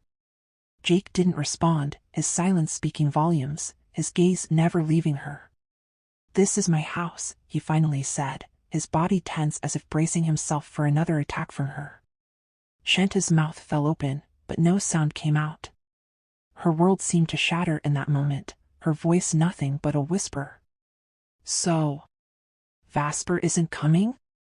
How can he find me if I don't have the ring anymore? Where's my ring, Jake? The red diamond? She asked, her voice trembling, her body barely holding itself together, as she fought to stay calm. At least give me that. Please, she begged, her voice barely holding steady. The one with the tracker? I returned it to Vasper. I left it on your bed on the yacht. I'm sure he found it by now, Jake replied calmly, though the pain in his voice was evident. Why, Jake? Why? Chanty asked again, her tears unrelenting. The weight of everything was overwhelming her. She collapsed onto the edge of the bed, her body shaking as she grabbed a tissue to wipe her nose, trying to wipe away the flood of emotions. Jake watched her, his own pain etched across his face. He watched her, torn. I'm sorry, Chanty, but I can't let you marry Vasper. I thought I could handle it, but I can't. I can't bear to lose you, Jake admitted, his voice heavy with emotion. Jake. This isn't love. What you're feeling for me, it's an obsession. Her voice wavered, but she continued, her heart pleading for him to understand. If you love me, if you truly loved me, you'd want my happiness, not your own selfish desires. I love Vasper, Jake. He's the one I want to grow old with. He's my happiness, and I can't bear to lose him, she said, her voice breaking as fresh tears fell. Jake's fists clenched, his jaw tightening as he struggled to control the storm of emotions raging inside him. Vasper isn't yours, Chanty. He belongs to Samara. But even knowing he has a relationship with her, you still love him? How is that any different from what I feel for you? What do you call your love, then? His words cut through her like a knife, leaving her breathless with pain. Unable to bear the weight of his words, Chanty collapsed onto the bed, sobbing uncontrollably into her pillow. Jake's face paled as he realized the weight of his words had caused. Chanty, I'm sorry. I didn't mean it. Please. He pleaded, his voice full of regret. But Chanty didn't listen, crying into her pillow, her body shaking with anguish, her sobs drowning out everything. Jake's heart twisted in agony as he watched her break, feeling as though he had crushed her beneath an unbearable weight. Her lingerie had shifted, exposing her in ways that tortured him further, only added to his torment. The sight of her vulnerable, broken state twisted something deep inside him. Out of pity and guilt, he grabbed a blanket and gently covered her trembling form. Yet, her tears didn't stop, each one piercing his soul. Jake ran his hands through his hair in frustration, sinking to the floor as he leaned against the cabinet, staring at her. He would wait. Wait until her tears dried and the sobbing stopped, even though every second of it felt like torture to his heart. Meanwhile, David and his team were growing desperate in their search for Jake. Even with their attempts to trace his energy or aura, they couldn't locate him. Even face detectors yielded nothing. Where could Jake possibly be hiding? David wondered aloud, his frustration evident. Justin, can you try contacting Jake again? Tell him I need to speak with him urgently, David said, his irritation bubbling just beneath the surface, his patience nearly depleted. I've been trying to reach him for hours, David, but nothing. You know how Jake is, he does things his own way, especially now that he knows how desperate we are to find him and Chanty, Justin replied, familiar with Jake's stubbornness. David clenched his fists, his jaw tightening as the tension built inside him. His frustration with Jake was palpable. There were times he wanted to punch Jake for being so difficult. Jacob, who had been watching from afar, shared David's growing anger. He clenched his jaw, his body tense as his anger toward Jake simmered beneath the surface. Jake's stubbornness was infuriating, and Jacob couldn't understand the type of love Jake had for Chanty. Jacob thought bitterly, why can't Jake just let her be happy with Vasper? Even though he also loved her, he already accepted her decision to be with Vasper. He respected it. But Jake? Jake's as hard-headed as they come, selfish in a way. He's thinking only of himself, and right now, Chanty is probably terrified, afraid of what might happen. Vasper and Chanty's wedding was set for the following day, yet Chanty was still nowhere to be found. Vasper had repeatedly returned to David's mansion, his face drained of sleep, desperate and visibly worn out. For days now, Vasper had scoured every property Jake owned across the globe, but there was no trace of either Chanty or Jake. They knew Jake had properties that even David wasn't aware of, properties that were hidden from their brotherhood. And then there was Jake's uncanny ability to hide not only his location but his very essence. His energy was completely masked, even with their most advanced devices. Could it be? Had Jake obtained one of the rarest crystals, the yellow crystal, which could hide all traces of energy? Jacob's mind raced with the possibilities. David, what kind of protection does the yellow crystal offer? Jacob suddenly asked, his eyes narrowing with suspicion. David turned to Jacob, furrowing his brow. You know that the yellow crystal makes you completely invisible to any tracking devices. David trailed off, realization dawning on him. Could Jake have a yellow crystal? He pondered aloud, the thought gnawing at him. It's not something you can just get your hands on easily. The yellow crystal is as rare as the tears of the dragon, which Vasper also obtained from the dragon's keep. With Jake, nothing is impossible, Jacob said, his voice low and dark. He's always been a mystery, full of surprises. We never truly know his colors. Who would have thought he could love so deeply? Now, he's become our biggest problem. Tomorrow, I'll head to the vineyard. The mayor wants to talk to Chanty about the massive donations that have come in, one from Raphael and another from an anonymous donor. It's for the vineyard scholarship program. The mayor wants to meet with Chanty in person to discuss it and the rumors about her and Vasper. David's head pounded from the endless controversies surrounding Chanty and Vasper's relationship, especially now with the added complexity of Samara, their business partner at the vineyard. He let out a deep, weary sigh, and everyone understood the weight of the situation pressing down on him. Louis, when Jake shows up, don't let him out of your sight. We need to find Chanty. No excuses, David commanded, his voice firm, and Louis nodded, his expression serious. Suddenly, Vasper teleported into their midst. His face was gaunt, haggard from sleepless nights, having gone nearly 2 nights and 2 days without proper rest. Desperation was etched into every line on his face. Everyone turned to look at Vasper in silence, knowing that he had come for answers. What news, David? Vasper's voice was calm, almost too calm, as if he were on the edge of breaking.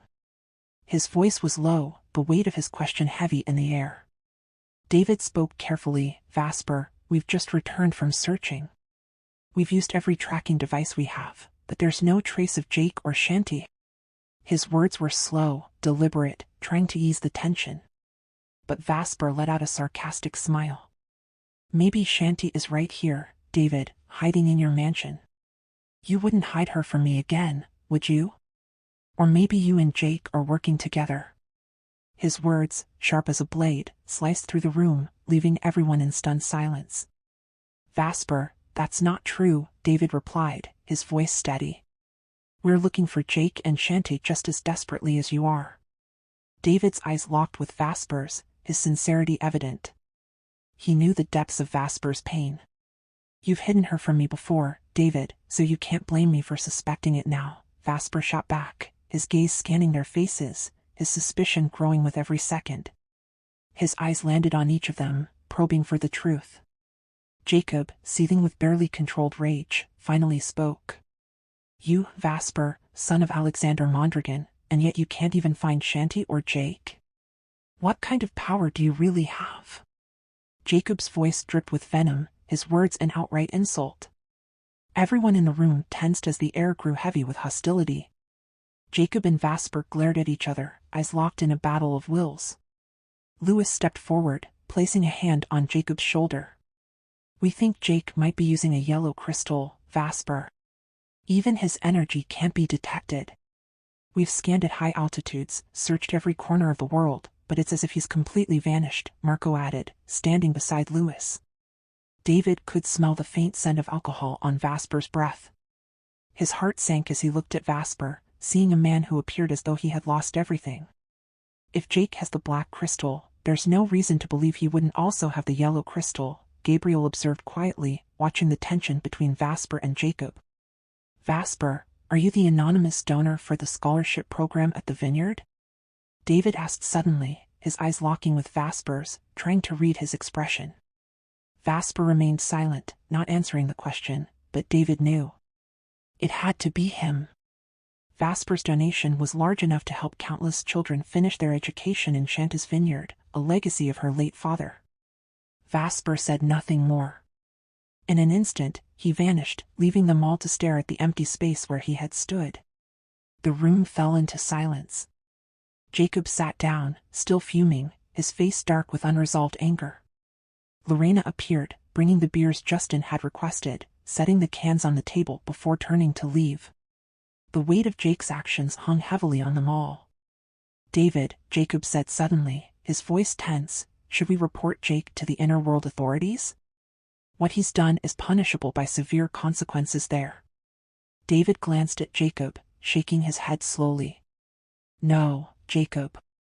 Let's not make any rash decisions. We wait for Jake to show himself.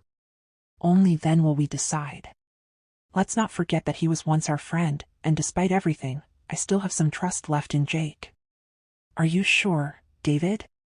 What if Jake, in his twisted love for Chanty, ends up doing something terrible to her?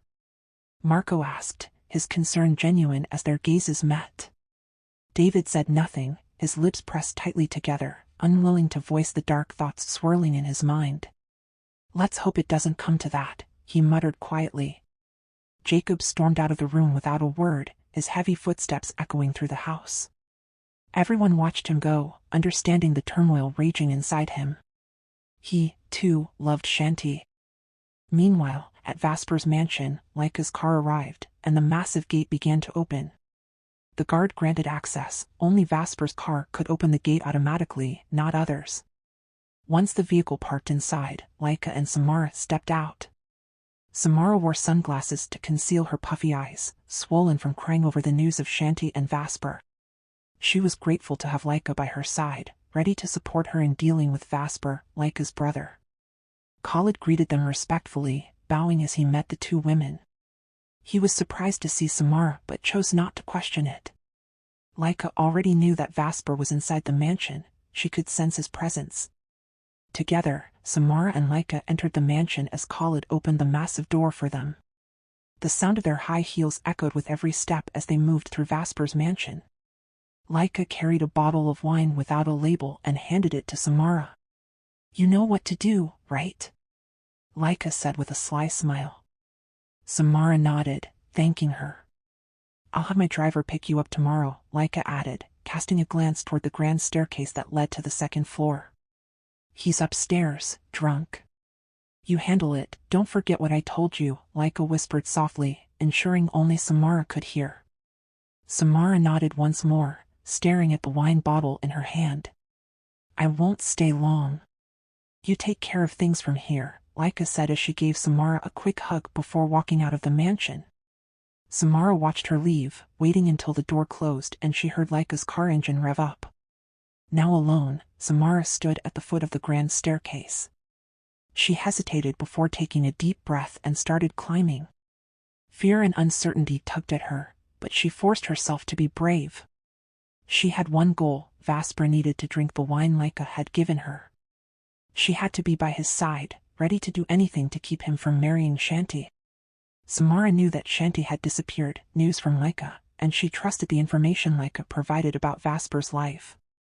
As she ascended, memories of the mansion flooded back, filling her mind with the past. From below, Khalid watched Samara, curious but not probing too deeply. After all, it was Laika who had brought Samara here. Vasper had been staying in the mansion for 2 days and nights, constantly drunk, and Khalid had no idea what was troubling his master. Reaching Vasper's door, Samara knocked softly 3 times. No answer. She twisted the doorknob, and it opened. A mix of nervousness and excitement surged through her as she pushed the door wide and stepped inside. There, lying on the floor next to his massive bed, was Vasper. Empty bottles of whiskey and other liquors littered the space around him. His eyes met hers, serious yet clouded with intoxication. "Samara, where's Laika? Why did she leave you here? Why didn't you go home with her?" "You're not welcome in my house," Vasper said directly. His words felt like daggers to Samara's heart, but she had prepared herself for this. She feigned indifference, walking calmly toward him, though Vasper's gaze never left her. Despite his drunken state, to Samara, Vasper looked even more irresistibly attractive. Dressed in nothing but a t-shirt and cargo shorts, the sorrow etched on his face from Chanty's disappearance made him even more desirable in Samara's eyes. She was thankful that Jake had intervened and taken Chanty, preventing the marriage between her and Vasper. Samara would never allow Vasper to go to Chanty. She couldn't bear to lose him. Samara sat down on the edge of the bed. "I'm here to comfort you, Vasper, in your time of sorrow," she said in a soft, almost hypnotic voice. "Laika told me you've been drinking a lot, and she wondered if I could help you somehow." Vasper laughed, a cold, sarcastic sound. "You pity me because I'm going to marry Chanty, and you feel sorry for Raphael, who hasn't even started courting her and is already heartbroken. Is that it?" His voice was biting, mocking her. Samara's eyes welled up with tears, her voice trembling as she replied. "I'm hurting too, Vasper, from the news of your engagement to Chanty. And yes, I feel for Raphael. He's lost hope before he even tried," Samara said, her voice on the verge of breaking. Vasper laughed again, louder this time. "Don't make me laugh, Samara. I want to be alone." "You can leave now," Vasper said firmly. The words cut deeper into Samara, but she forced a smile, suppressing the pain. "I respect your decision, Vasper, and I'll accept everything," Samara replied, her voice gentle yet determined. "But for tonight, just for one last time, let me stay and drink with you." Vasper looked at her seriously. Without a word, Samara poured him a drink from the bottle of wine Laika had given her, filling his glass. Then she sat down beside him on the floor. Vasper stared at the glass, his mind heavy with the weight of the moment. Slowly, he picked it up and drank. Though drunk, Vasper wasn't completely out of it. He knew what was happening around him, and his eyes never left Samara as she took a drink herself. "Samara, I don't want you here in my house. You should go home," Vasper said seriously. Samara smiled, though her heart ached at his rejection. She forced herself to stay calm, even though the pain was obvious. "I'll leave once we finish this bottle, Vasper," she said. "I promise." Vasper didn't respond, though he desperately wanted to drag her out of the room. As they sipped their drinks, Samara's voice wavered with a teasing edge, her eyes locked intently on Vasper. "Vasper, I accept that you've replaced me with Chanty," she began, her tone soft yet laden with desire, "but I can't accept losing you completely. If there's even a chance, I'll fight for you." Vasper leaned back with a smirk, his gaze lazily tracing Samara's figure. He let out a chuckle, his words slurred slightly from the alcohol. "You're just like Jake, Samara, both of you." Minutes passed in their heated conversation, the alcohol working its way through their veins, and something started to shift within Vasper's body. A strange heat spread through him, intensifying with every passing second. Unbuttoning his shirt, he tossed it aside, his skin glistening under the dim lights. Samara, noticing his discomfort, smiled seductively as she undid the buttons of her dress, slowly revealing the bare skin beneath. Unable to stand the overwhelming heat, Vasper stood up, walking towards the bathroom to splash water on his face. But as the cool water touched his skin, the fire within him only blazed stronger. He stumbled back to the bed, his senses overwhelmed. There, Samara lay completely naked, her body gleaming invitingly in the dim light. "Samara, put your clothes back on," Vasper commanded, his voice trembling with an unfamiliar need. His usual confidence was faltering, and though the alcohol had clouded his mind, a different, more primal desire was now surging through him. Samara, lying on the bed with a mischievous smile, gazed at him with eyes filled with lust. Vasper, it's just us here. No one else will know. Why fight it? Come here, she beckoned, her voice dripping with temptation. Vasper grabbed her discarded dress from the floor, tossing it back at her. Get dressed, Samara, and go home, he muttered, but his attempt to teleport failed. His body felt wrong, sluggish, and heavy with need. Sweat poured down his back, and he tried again, but something in him was malfunctioning. His heart pounded in his chest as fear mixed with the searing heat of lust. From the bed, Samara's moans filled the air, her hand moving across her body as she pleasured herself, her eyes locked on Vasper's every move. Vasper, no one has to know. Why are you so afraid? Come, don't fight your body. She was right. Something was wrong. He wanted to leave, but he couldn't resist the burning pull within him. As he tried to escape, Samara swiftly moved from the bed, wrapping her arms around him, pulling him close. Her breath was hot against his neck, her naked body pressing against him. Where do you think you're going? She whispered desperately, her fingers trailing down his chest, pushing him back toward the bed. Vasper's body trembled with lust, and he could feel himself losing control. What's in the drink? He asked, his voice quivering, his body shaking from the immense effort it took to hold back. The heat in his body was unbearable, and Samara's touch only heightened the fire raging inside him. His mind screamed at him to resist, but the primal urges in his body fought back with equal intensity. Samara's smile grew more wicked. She wanted this. She had planned this. With a swift motion, she yanked down Vasper's shorts, her hands slipping beneath his briefs. He gasped, fighting back the overwhelming desire, and in a desperate move, he shoved her back onto the bed. But Samara wasn't done. She was relentless.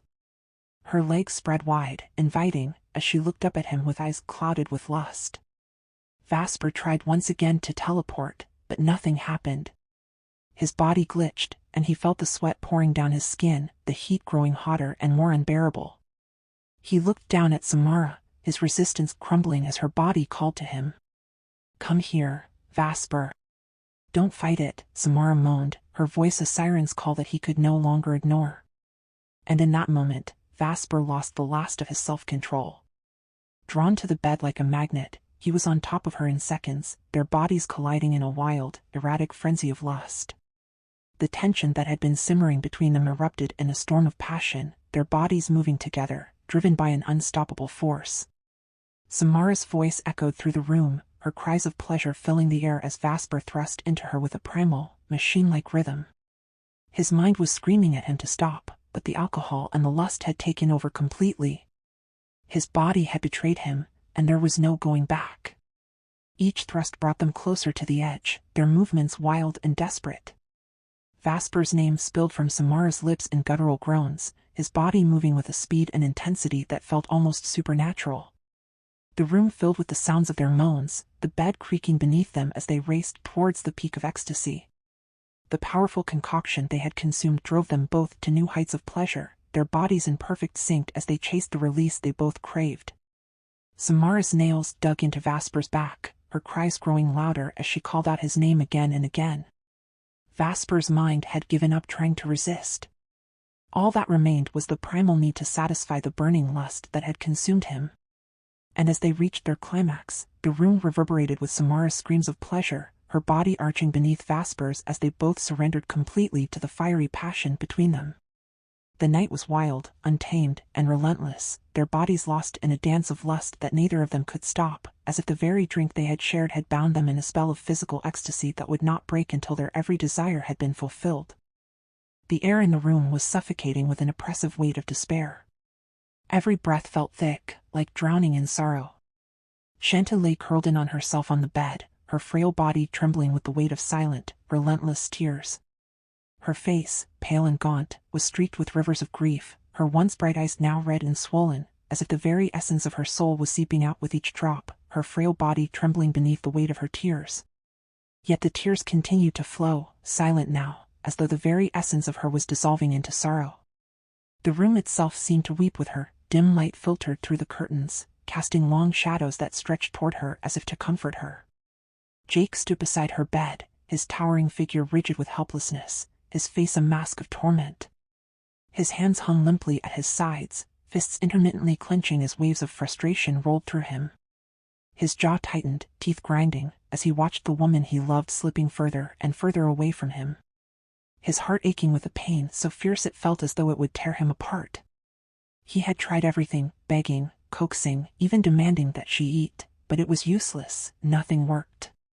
She refused to eat, 2 meals had come and gone, yet Chanty hadn't taken a single bite.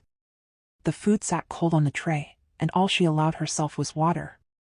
Each time she returned from bathing, she looked more broken than before, her soul seemingly withering away in front of him. His fists clenched as he looked down at her, his jaw tight with frustration and helplessness. "Chanty, please," he choked, his voice cracking like a man on the verge of breaking. His heart ached with a ferocity that made it hard to breathe. "You can't keep doing this. You need to eat. Please." The words came out raw, desperate, as though the very act of speaking them could somehow pull her back from the brink. But she didn't respond. She remained still, her chest rising and falling with shallow breaths. The sobs that had once racked her body had subsided, leaving only the silent tears that continued to betray the storm still raging within her. Then, as though the weight of her grief had become too much to bear, with a slow, agonized motion, she turned her head toward him. Her eyes met his, and for a brief moment, the sheer weight of her sorrow hung between them, like a thick fog neither could penetrate. "Jake." Her voice came out in a shattered whisper, barely audible, trembling with desperation. "Take me back to Vasper. Please, I beg you, take me back to him, I need him." Her eyes pleading, wide and filled with agony. Her voice trembled with a heart-wrenching sob that cut through Jake like a blade, her face twisted into a mask of pure agony. The words, laden with such desperate longing, hit Jake like a punch to the gut. Jake's heart clenched. The pain in her voice, the longing, was like a knife twisting in his chest. He couldn't breathe. How could she ask this of him? His hands balled into tight fists at his sides, knuckles white with tension. For a moment, he wanted to refuse, to tell her no. The woman he loved was begging to return to another man, a man who she really loved, but he believed, who didn't deserve her. His internal struggle was written all over his face, fury, helplessness, anguish, all twisted into a knot that he couldn't untangle. But how could he deny her when she was so broken, so fragile, so lost? As he battled his own inner turmoil, his chest tightened, watching her with unbearable pain etched across his face. He couldn't stand to see her like this, so fragile and lost.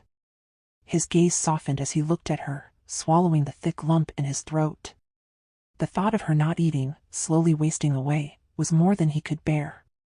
With a deep sigh, he moved closer to her bed, his eyes dark with both pain and helplessness. Jake's face softened, though his insides screamed with conflict. He swallowed hard, forcing the words out despite the bitterness that coated his tongue. "All right, Chanty," he said quietly, his voice firm though his heart was breaking. "I'll take you to Vasper. But you have to promise me something. When we get there, you'll eat. You have to eat." His words were stern, but the pain underneath them was undeniable. Chanty stared at him, her eyes wide with disbelief and a glimmer of fragile hope. She nodded, not trusting herself to speak. Without a word, she hastily scrambled out of bed. Her movements hurried and frantic. Jake reached for her, his strong arms wrapping around her waist as the room blurred around them. In an instant, they were gone, transported directly into Vasper's bedroom, the cold, oppressive air of Vasper's bedroom. But what awaited them on the other side was a nightmare neither could have prepared for, a scene that neither of them could have anticipated. The world around them seemed to freeze in that horrifying moment. The room was heavy with the scent of sweat and sex. There, the sheets were tangled around 2 bodies, Vasper and Samara, locked together in a frenzied, lustful embrace. Lost in the throes of their third moment of ecstasy. Their moans of ecstasy filled the room, a cacophony of sound that pierced through Shanta's heart, like 1,000 knives. It was as if time froze, the world collapsing in on itself in one horrifying instant. The sound of their moans, the primal groans, reverberated in the air like a haunting echo. It was deafening, piercing through Shanta's heart, twisting it until she could barely breathe. Her heart stopped. Her breath hitched in her throat, and for a moment, the world tilted on its axis, her body trembling uncontrollably as her vision blurred with fresh tears. Her hands flew to her mouth to stifle the scream that rose in her throat, but it was no use. A ragged sob tore from her chest, raw and primal. Her heart shattered, the jagged pieces falling into a void so deep she feared she'd never find her way out again, her chest constricted painfully as if the very air had been stolen from her lungs. She couldn't believe what she was seeing. Vasper, the man she loved, tangled with another. The wildness in their movements, the final thrust that made Samara scream Vasper's name, all burned into Shanta's mind like a cruel, unshakable nightmare. Jake stood frozen beside her, his face dark with fury as his gaze fell on Vasper. The man who claimed to love Chanty was now lost in the sinful, intoxicating moment. Utterly consumed by this moment of betrayal. Vasper's lips were crushed against Samara's in a heated kiss, their bodies still joined under the influence of the magic wine, whose final thrust sent Samara screaming his name. Shanta's world shattered in that moment, everything she had fought for, everything she had loved, obliterated by the sight before her. Her heart shattered, pieces falling into an abyss of despair. Unable to bear it any longer, with one final, desperate cry, Chanty turned and bolted from the room, her footsteps frantic, her heart pounding in her chest as she ran, as if she could outrun the sight, the sound, the pain, her sobs now loud and ragged, echoing behind her, tearing from her throat with a rawness that echoed in the corridors. Her feet barely touched the ground as she fled, desperate to escape the nightmare that was unfolding before her. But the moment she fled, Vasper's eyes snapped open, locking onto her retreating form, and in an instant, his ecstasy was replaced by sheer horror. Panic and horror filled his gaze as reality came crashing down on him, hit him with the force of a tidal wave. "Chanty!" Vasper's voice roared through the room, raw and desperate. His voice was hoarse, panic-stricken, as he shoved Samara off him as if she was nothing more than an inconvenience, and leaped from the bed, his body moving with frantic energy. He threw on his shorts in one swift motion, his hands fumbled for his shorts, his breath coming in ragged gasps as he dressed in a blur of motion, stumbling as he tried to regain his footing. His heart thundered in his chest as he sprinted after her, his voice raw with desperation. "Chanty, wait!" His cry was frantic, desperate, as he tore after her, his heart pounding in his chest like a war drum. He couldn't lose her, not like this. Not over something so stupid, so meaningless. Samara, stunned and still dazed, watched him, her heart sinking as she saw the look of sheer desperation on Vasper's face. Blinked in confusion before her eyes landed on Jake. His gaze was intense, the hatred rolling off him in waves. She quickly grabbed the sheet to cover her naked form, but before she could process what had happened, before she could even speak, Jake vanished, disappearing into thin air, leaving her alone in the room, her heart pounding with a mixture of fear and realization. Jake has teleportation powers, like Vasper? Samara thought to herself, her mind reeling as she quickly grabbed a bathrobe from the cabinet. She wrapped it hastily around her body and followed after Vasper, her breath coming in short, panicked gasps as she tied the robe tightly around her waist. By the time she reached the stairs, Vasper was already at the hallway, screaming Shanta's name with a rawness that reverberated through the halls. She saw Vasper chasing after Chanty, his voice hoarse with emotion. He desperately chasing Chanty, both of them in tears. "Chanty, please!" Vasper's voice cracked with despair as he reached for her. His steps unsteady but relentless as he pursued her, his face twisted in agony. "Chanty! Don't go! Please, forgive me!" Vasper's cries echoed through the mansion, but Chanty was already at the mansion's door, where Jake stood waiting, his expression a mix of heartbreak and determination. Jake stood near the mansion door, watching Chanty run toward him, her face streaked with tears, her sobs tearing through the cold air. His heart ached for her. Chanty ran straight into his arms, her body shaking with uncontrollable sobs. Jake held her, his jaw clenched tight, his fists white with the effort it took to keep from striking Vasper down where he stood. Samara, standing at the top of the stairs, felt her chest tighten as she watched the scene unfold, jealousy and rage building inside her like a storm. Vasper was falling apart, and it was all because of her. "Chanty!" The sight before Samara was like a dagger to her heart. Vasper, her Vasper, the man she had always wanted, was on the verge of losing the woman he truly loved. The weight of it crushed her, filling her with bitter jealousy and unbearable torment. "Chanty!" Vasper cried again, his voice breaking as he fell to his knees, his tears streaming down his face. "Please don't leave me. I love you so much. I can't live without you. Chanty, please. I'm begging you. Don't leave me." Vasper's voice cracked in endless plea, his eyes glistening with tears, his face pale with desperation. "I love you more than anything. Don't leave, let's talk, please." His hands reached out as if he could somehow stop the inevitable. Jake let out a bitter laugh, his bitter laugh sliced through the tension, his eyes flashing with rage. "You love her?" Jake sneered. Jake's voice was a deadly whisper, his eyes blazing. "You've got some nerve, Vasper. After what you just did. You dare say that? You have the nerve to say that, after what she just saw? You're a shameless bastard." His voice was sharp, cutting through the tension in the air like a blade. Vasper's head snapped toward Jake, his gaze murderous. The tension in the hallway was suffocating, each breath labored as Vasper's gaze fixed on Jake with murderous intensity. His voice, low and venomous, dripped with fury as he spat, "Shut up, Jake." His body trembling with anger. His voice was laced with venom, while glaring at Jake. "This is all your fault." His body trembled, his fists clenched at his sides, every muscle rigid with barely contained rage. Jake's mouth fell open, incredulous. His mind reeled at the accusation, shaking his head in disbelief and anger coursing through him. He took a sharp step forward, his voice dripping with sarcasm. "My fault? Did I tell you to sleep with her, Vasper? Did I urge you to throw yourself at Samara like an idiot? You've got to be kidding me." His voice cut through the air like a knife, his glare shifting momentarily to Samara, who stood frozen in place, her eyes brimming with tears. "How could it be my fault? Did I urge you to have sex with her? Asshole!" Jake shouted with a sarcasm, while glancing at Samara. She stood motionless, caught in the crossfire of the emotional storm. But before Vasper could argue further, his anger faltered for a moment as his gaze snapped back to Chanty. Her hands gripping Jake's arm as if her life depended on it. Her sobs echoed in the hallway, and it was as if the world had narrowed to just the two of them.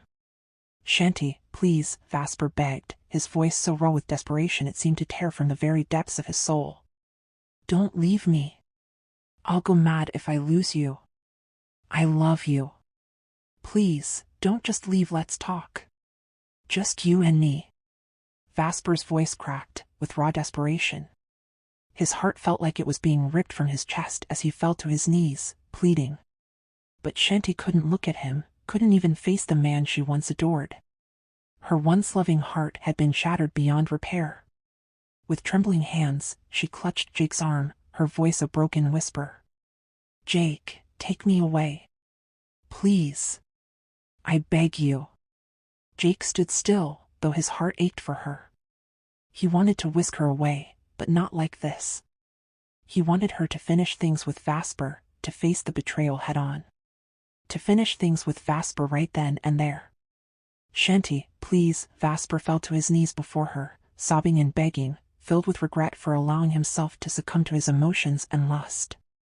His eyes were wild with regret, shame dripping from every tear that fell down his cheeks. He reached for her, desperate to pull her back into his arms, but she flinched. Chanty wouldn't even face him. The sight of Vasper, on his knees, desperate and sobbing, shattered any resolve left in her. Her face contorted in pain, her sobs becoming louder, and the weight of the moment pressed down on all of them like a suffocating blanket. She kept pleading with Jake to teleport her away to his mansion. Her heart raced, her tears blurring her vision as she clung to Jake. She didn't want to hear Vasper's voice, didn't want to feel his presence. The sight of him begging only deepened her pain. "Jake, please," she whispered, her voice shaking with urgency. "Take me away, please," never-ending plea to vanish. Samara, watching the entire scene, felt her heart shatter. Seeing Vasper so utterly broken before Chanty, begging for her forgiveness, made her realize just how deeply Vasper felt for Chanty. The scene was like a cruel twist of fate. Seeing Vasper, her Vasper, on his knees, begging for another woman's forgiveness, shattered something inside her. As if what they did earlier was a sinful act. She covered her mouth with trembling hands, her chest heaving with silent sobs. She had never seen Vasper like this, so utterly broken. Samara cried silently as the weight of her jealousy and pain consumed her. Vasper Mondragon, kneeling before a woman? Jake glared at both Samara and Vasper, his eyes sharp. He could see the anguish on Samara's face, but the sight of Chanty's pain hurt him even more. Jake wanted Chanty to wake up, to see the truth. Chanty, I love you so much. Please forgive me, even if you can't right now, but don't leave me, I beg you. I can't live without you, Chanty. Hurt me if you must, but don't go. Vasper pleaded, still on his knees, desperate for Chanty to stay. But his powers had yet to return, and he couldn't teleport. But it was too late. Chanty's heart had hardened. Each word from Vasper only twisted the knife deeper into her soul. Chanty's anger only grew at Vasper's words, the complete opposite of what she had just witnessed. It felt as though her heart was being ripped apart from the inside. She moved closer to Jake. Please, Jake, take me away, I beg you, she whispered, clutching Jake's waist, her body trembling with grief. Jake's eyes were locked onto Vasper, then Samara. Jake's face darkened with determination, but just as he prepared to teleport her away, Vasper lunged toward them, his hand outstretched in a final, desperate attempt. No. Chanty. You can't leave. I won't let you. Vasper's voice was resolute and desperate as he rushed towards her, intending to embrace her. Jake's eyes narrowed as Vasper reached for Chanty. But before he could, Jake swiftly teleported, pushing Vasper aside.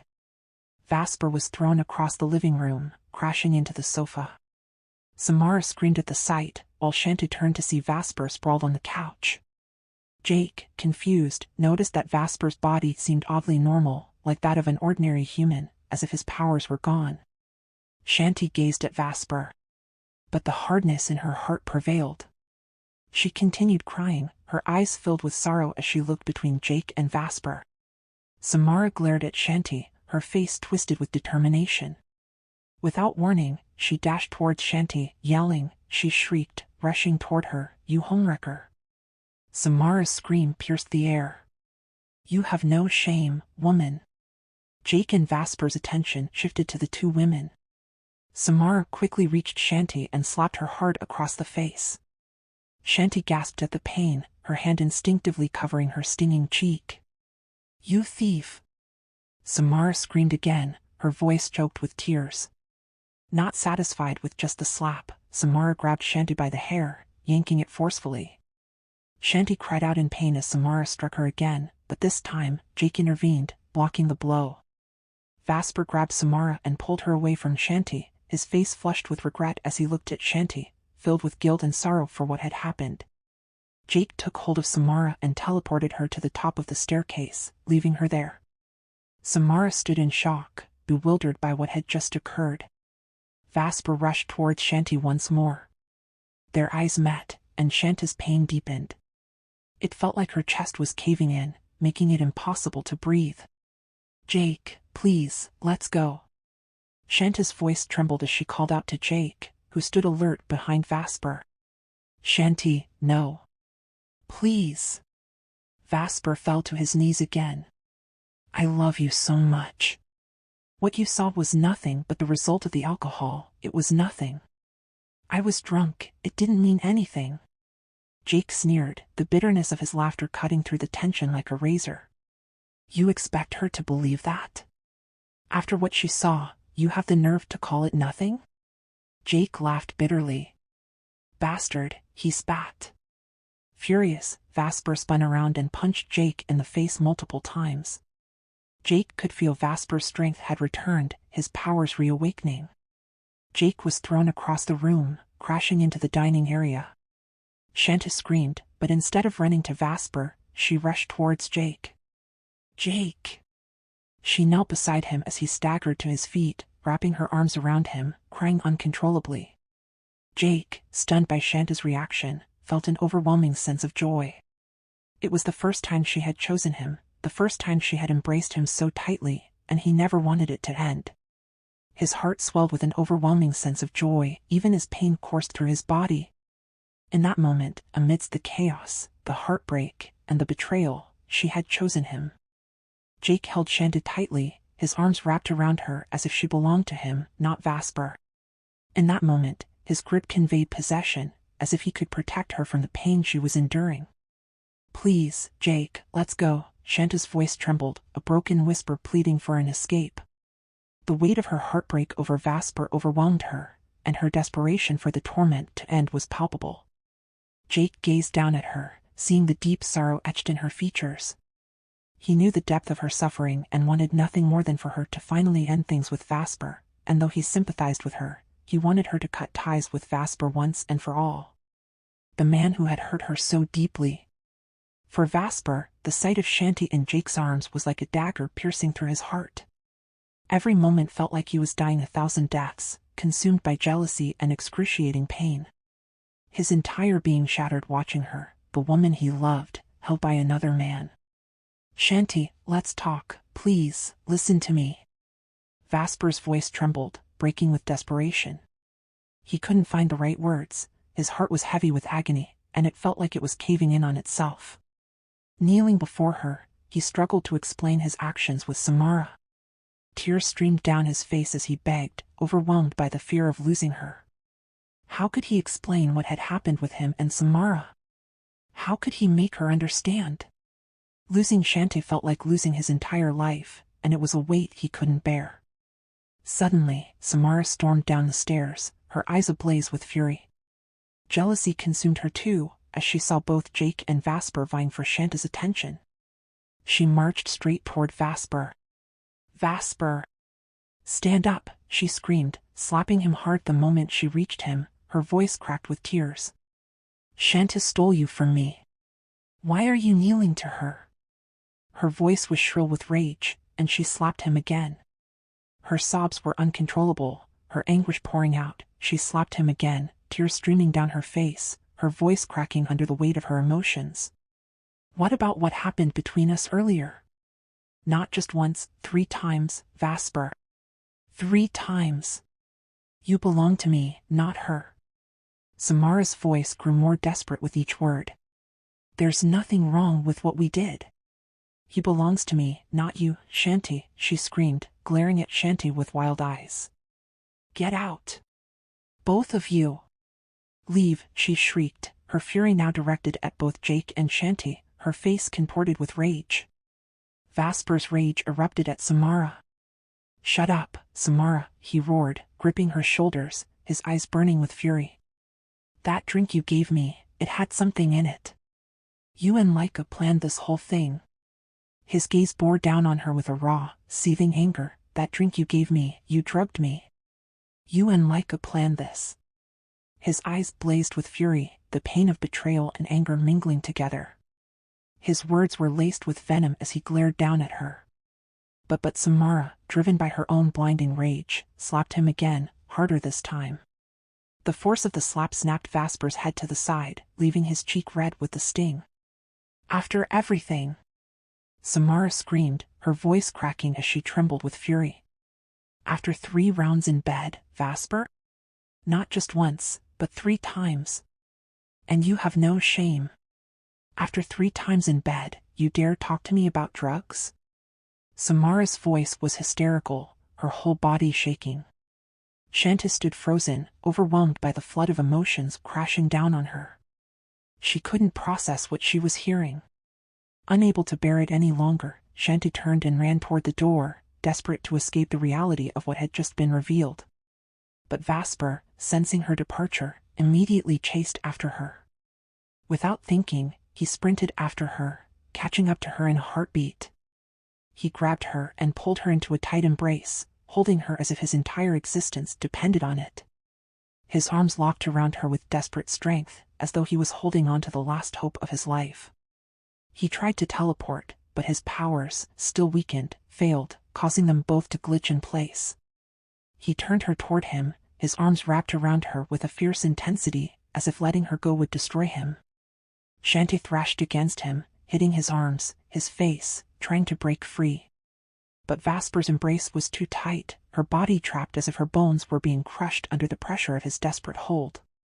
His bare chest pressed against her, his body hot with exertion, but all Chanty could feel was disgust. The image of him with Samara seared into her mind. "Let me go," she screamed, disgust filling her voice as she fought against him. She couldn't stand his touch after everything. After what she had witnessed and heard, how could he dare hold her now? "Let me go," tears streaming down her face, her body thrashing against his hold. The memory of Vasper and Samara twisted inside her, poisoning her every thought. "How dare you touch me after what you did?" But Vasper refused to let go, his own tears falling as he buried his face in her hair. Holding her tighter. "Please, we need to talk, I'm begging you," he whispered, his voice breaking, tears streaming down his face. His words were for her alone, filled with regret and desperation, pleading for another chance. Pleading as though his life depended on it. Each word was a knife to Samara, who stood off to the side, sobbing uncontrollably at the sight of Vasper so desperately clinging to another woman, her sobs growing louder, watching Vasper's desperate attempts to keep Chanty close. Jake, burning with fury, watched the scene unfold, his eyes blazing. But his gaze flicked to Samara, seeing the broken look on her face, her own desperation. Jake's rage boiled over as he watched Vasper hold Chanty. His heart screamed in fury, but seeing Samara's own devastation only made the situation more unbearable. Jake pried Vasper's arms away from Chanty's body. "Get away, Jake!" Vasper shouted, pulling Chanty back with a strength driven by desperation. "I love you, Chanty. I can't live without you," he whispered into her ear, his words laced with raw emotion, as if the entire world had ceased to exist except for them. "Please, stay with me, don't let go, please don't leave me."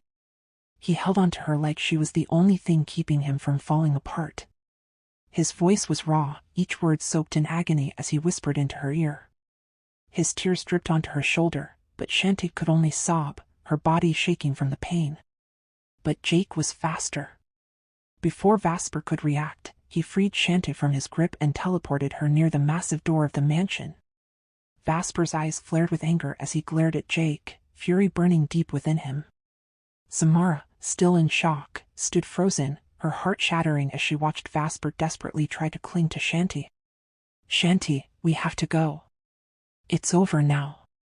"End it with Vasper," Jake said, his voice soft yet resolute, his tone leaving no room for doubt. "Chanty," his voice steady but firm.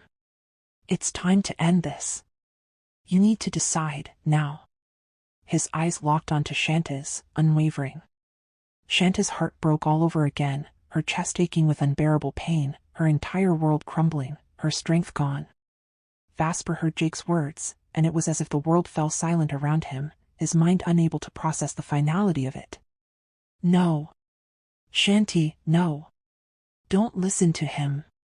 Vasper's voice was desperate, frantic as he stepped toward her, pleading with every ounce of his soul.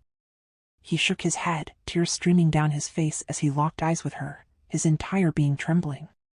"Chanty, please. We need to talk. I'll accept any punishment, just don't leave me." "Please," Vasper begged, tears pouring down his face, his voice a choked sob. "I saw everything, Vasper." "There's nothing left to explain," Chanty sobbed, her heart breaking as tears streamed down her cheeks. "I saw it all, and no matter how much it hurts, I know now, you're not meant for me. You belong to Samara, Vasper." Her voice broke, each word trembling as she spoke. Her world felt shattered. It was as if her soul had been ripped from her body, her future disappearing before her eyes. Vasper's world collapsed, his heart shattering as her words pierced him. "Chanty. No. It's not true. We're supposed to get married, remember? Our wedding, it's still happening, right?"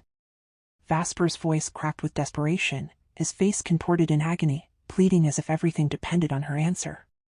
His tears flowed endlessly, his expression devastated. Samara stood there, Her jaw dropped, her heart crushed as Vasper's plea for a future with Chanty reverberated in her ears, a revelation that shattered her already broken heart, her heart breaking as the truth of Vasper's words hit her like a tidal wave. Vasper knelt once more, begging, his voice desperate. "Chanty, no." His tear-filled eyes locked onto hers, pleading endlessly, completely forgetting his pride. Endlessly begging, all traces of pride forgotten. In that moment, nothing mattered to him but her. He would forsake everything if only she would come back to him. And the desperate need to win her back. Chanty stared back, her chest tightening, a deep sense of pity stirring within her for Vasper. But the pain of what she had witnessed, the unbearable sight of Vasper entwined with another woman, was too much, a torment that consumed her entire being. "Vasper, return to Samara. You were never mine, you've always belonged to her from the very beginning. I have no right to be jealous." Each word escaped Chanty's lips like a bone lodged in her throat, her heart threatening to shatter. She longed to run into Vasper's arms, to hold and kiss him, but her body resisted, paralyzed by the memory of what she saw earlier. "Go back to her side," Chanty said, her gaze drifting toward Samara, who sobbed quietly, standing off to the side. Vasper shook his head violently, his eyes wide with disbelief. "No. I belong to you, Chanty. My heart, my love, it's always been yours. Please don't say otherwise. I can't live without you." His voice reverberated through the mansion, a cry that echoed with pure desperation. Chanty turned her eyes away from Vasper, her gaze falling on Samara, who stood quietly sobbing a few feet away. Samara's tears reflected a heart that had been shattered just as much as Chanty's. She had known all along that Vasper's love was never hers, that it had always belonged to someone else. The agony of that knowledge tore at her soul, leaving her in silent despair. Behind Chanty, Jake stood with his eyes sharp, his posture protective. His eyes serious as he observed the scene.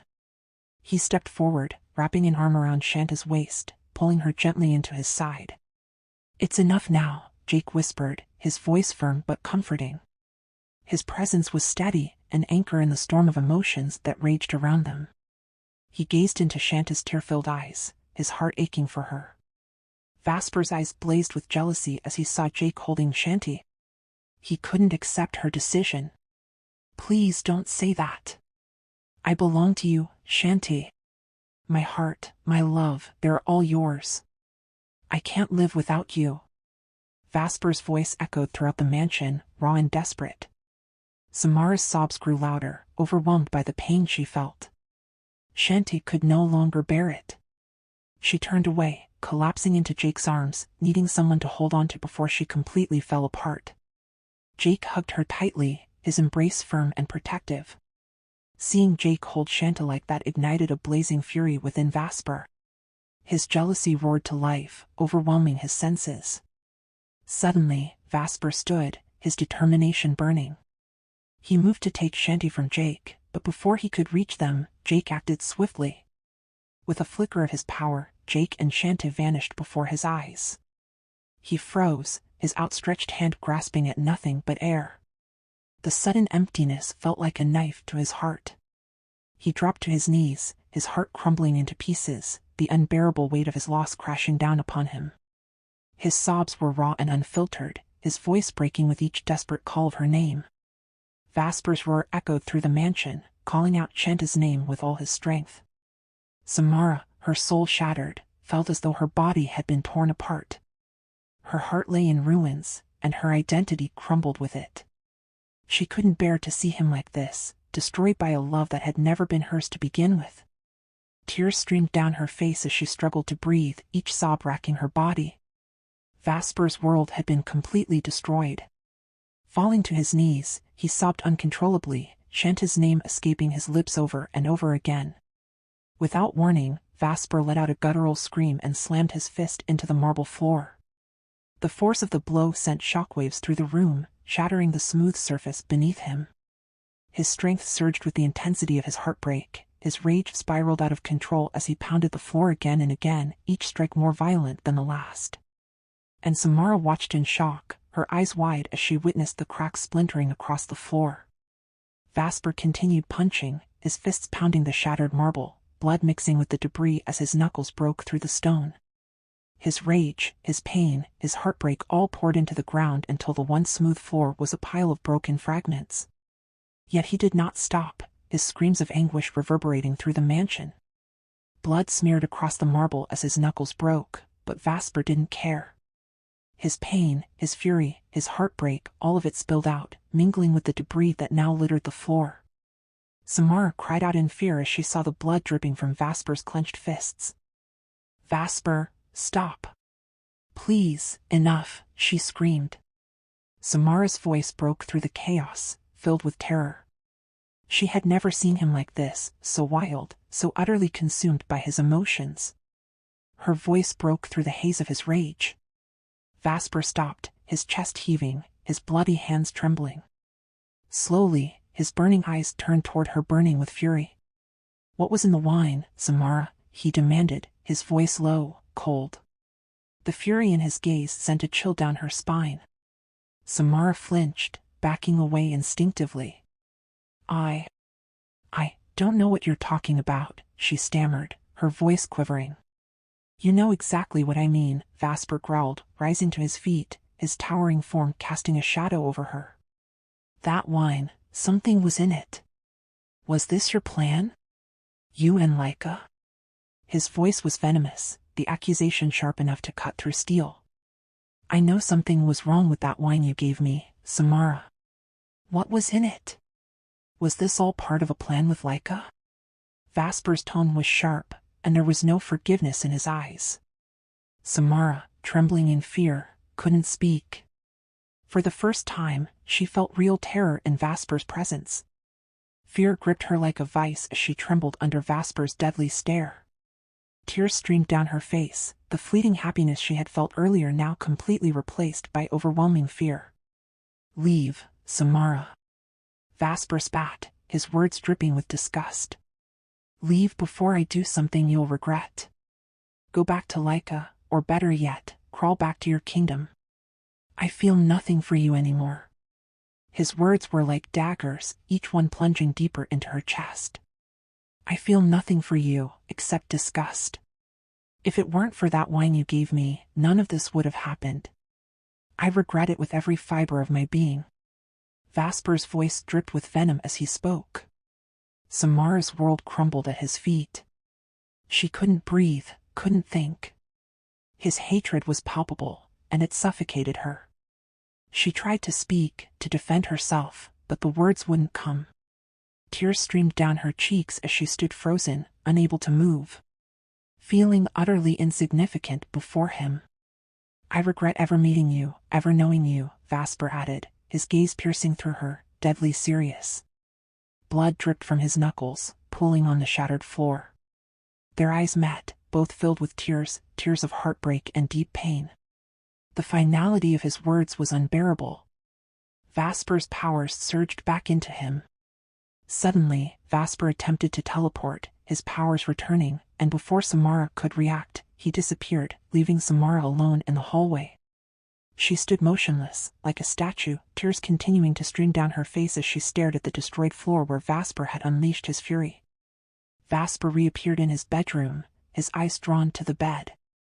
It was still disheveled, the sight of the disheveled bed only fueling his rage, the evidence of what had transpired with Samara painfully visible. Anger surged within him. Without a second thought, he struck the bed with all his strength, punching through the fabric and wood until it broke. He didn't stop there, he kept hitting, tearing it apart, his fists landing blow after blow until the bed was nothing but a mess of torn sheets and broken wood.